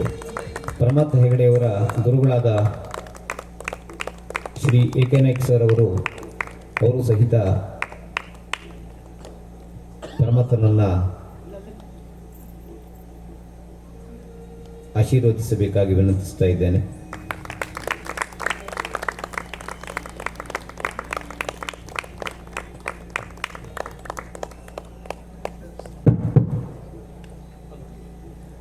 ಹಲೋ.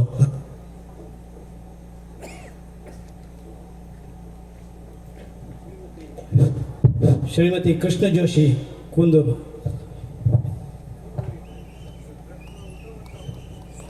ಶ್ರೀಮತಿ ಕೃಷ್ಣ ಜೋಶಿಯವರು ಶಿಕ್ಷಕಿಯಾಗಿ ಸಮಾಜ ಸೇವೆಯನ್ನು ಮಾಡ್ತಾ ಇರುವಂಥವರು. ಅವರು ಶಿವಮೊಗ್ಗ ಜಿಲ್ಲೆಯ ಉತ್ತಮ ಶಿಕ್ಷಕಿ ಪ್ರಶಸ್ತಿಯನ್ನು ಕೂಡ ಪಡೆದಂಥವರು. ಅವರು ನಮ್ಮ ಶಾಲೆಯ ಹಳೆ ವಿದ್ಯಾರ್ಥಿನಿ ಕೂಡ ಹೌದು. ಅವರು ಈ ಸಂದರ್ಭದಲ್ಲಿ 5,000 ರೂಪಾಯಿಗಳನ್ನು ನಮ್ಮ ಶಾಲೆಗೆ ನೀಡ್ತಾ ಇದ್ದಾರೆ. ಅವರಿಗೆ ತುಂಬ ಹೃದಯದ ಅಭಿನಂದನೆಯನ್ನು ಮುಖ್ಯಾಧ್ಯಾಪಕರು ಹಾಗೂ SDMC ಸದಸ್ಯರು ಎಲ್ಲರೂ ಸೇರಿ ಗೌರವವನ್ನು ಸಲ್ಲಿಸ್ತಾ ಇದ್ದಾರೆ, ಅಭಿನಂದನೆಯನ್ನು ಸಲ್ಲಿಸ್ತಾ ಇದ್ದಾರೆ.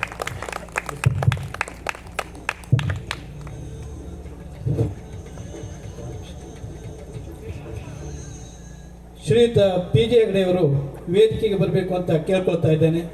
ಇಲ್ಲಿಯವರೆಗೆ ಅವರು ಕಾರ್ಯಕ್ರಮದ ನಿರ್ವಹಣೆಯನ್ನು ಮಾಡ್ತಾ ಇರುವಂಥವರು. ತವರು ಮನೆ ಹೋಮ್ ಸ್ಟೇಯ ಮಾಲೀಕರು ನಮಗೆಲ್ಲ ಪರಿಚಯ ಇರುವಂತೆ ಶ್ರೀ ಪಿ ಜಿ ಹೆಗಡೆ ಅವರು ವೇದಿಕೆಗೆ ಬರಬೇಕು.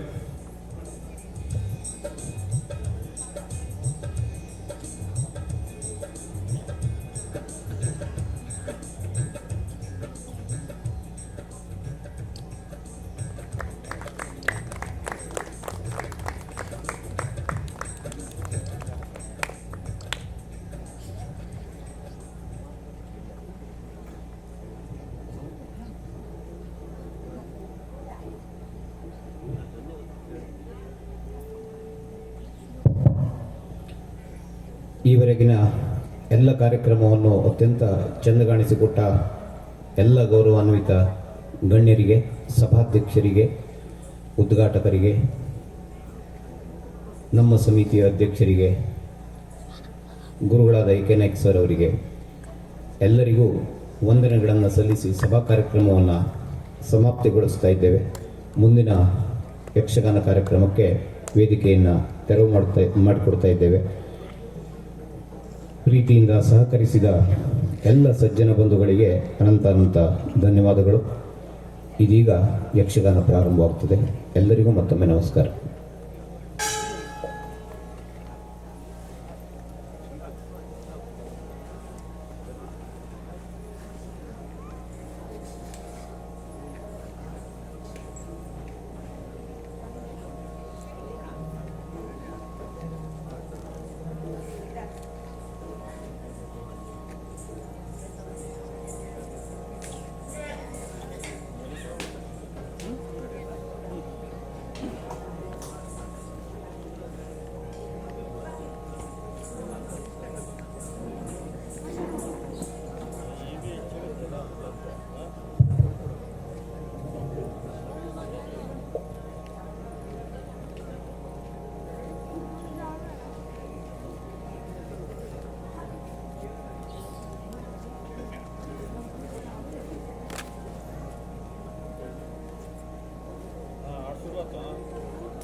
ಕುಮಾರ್ ಪ್ರಮತ್ ಬರೆದಂತಹ ಕುಬೇರ ಗರ್ವಭಂಗ ಯಕ್ಷಗಾನ ಪುಸ್ತಕ ಇಲ್ಲಿ ಕೌಂಟರಿನಲ್ಲಿ ಲಭ್ಯ ಇದೆ.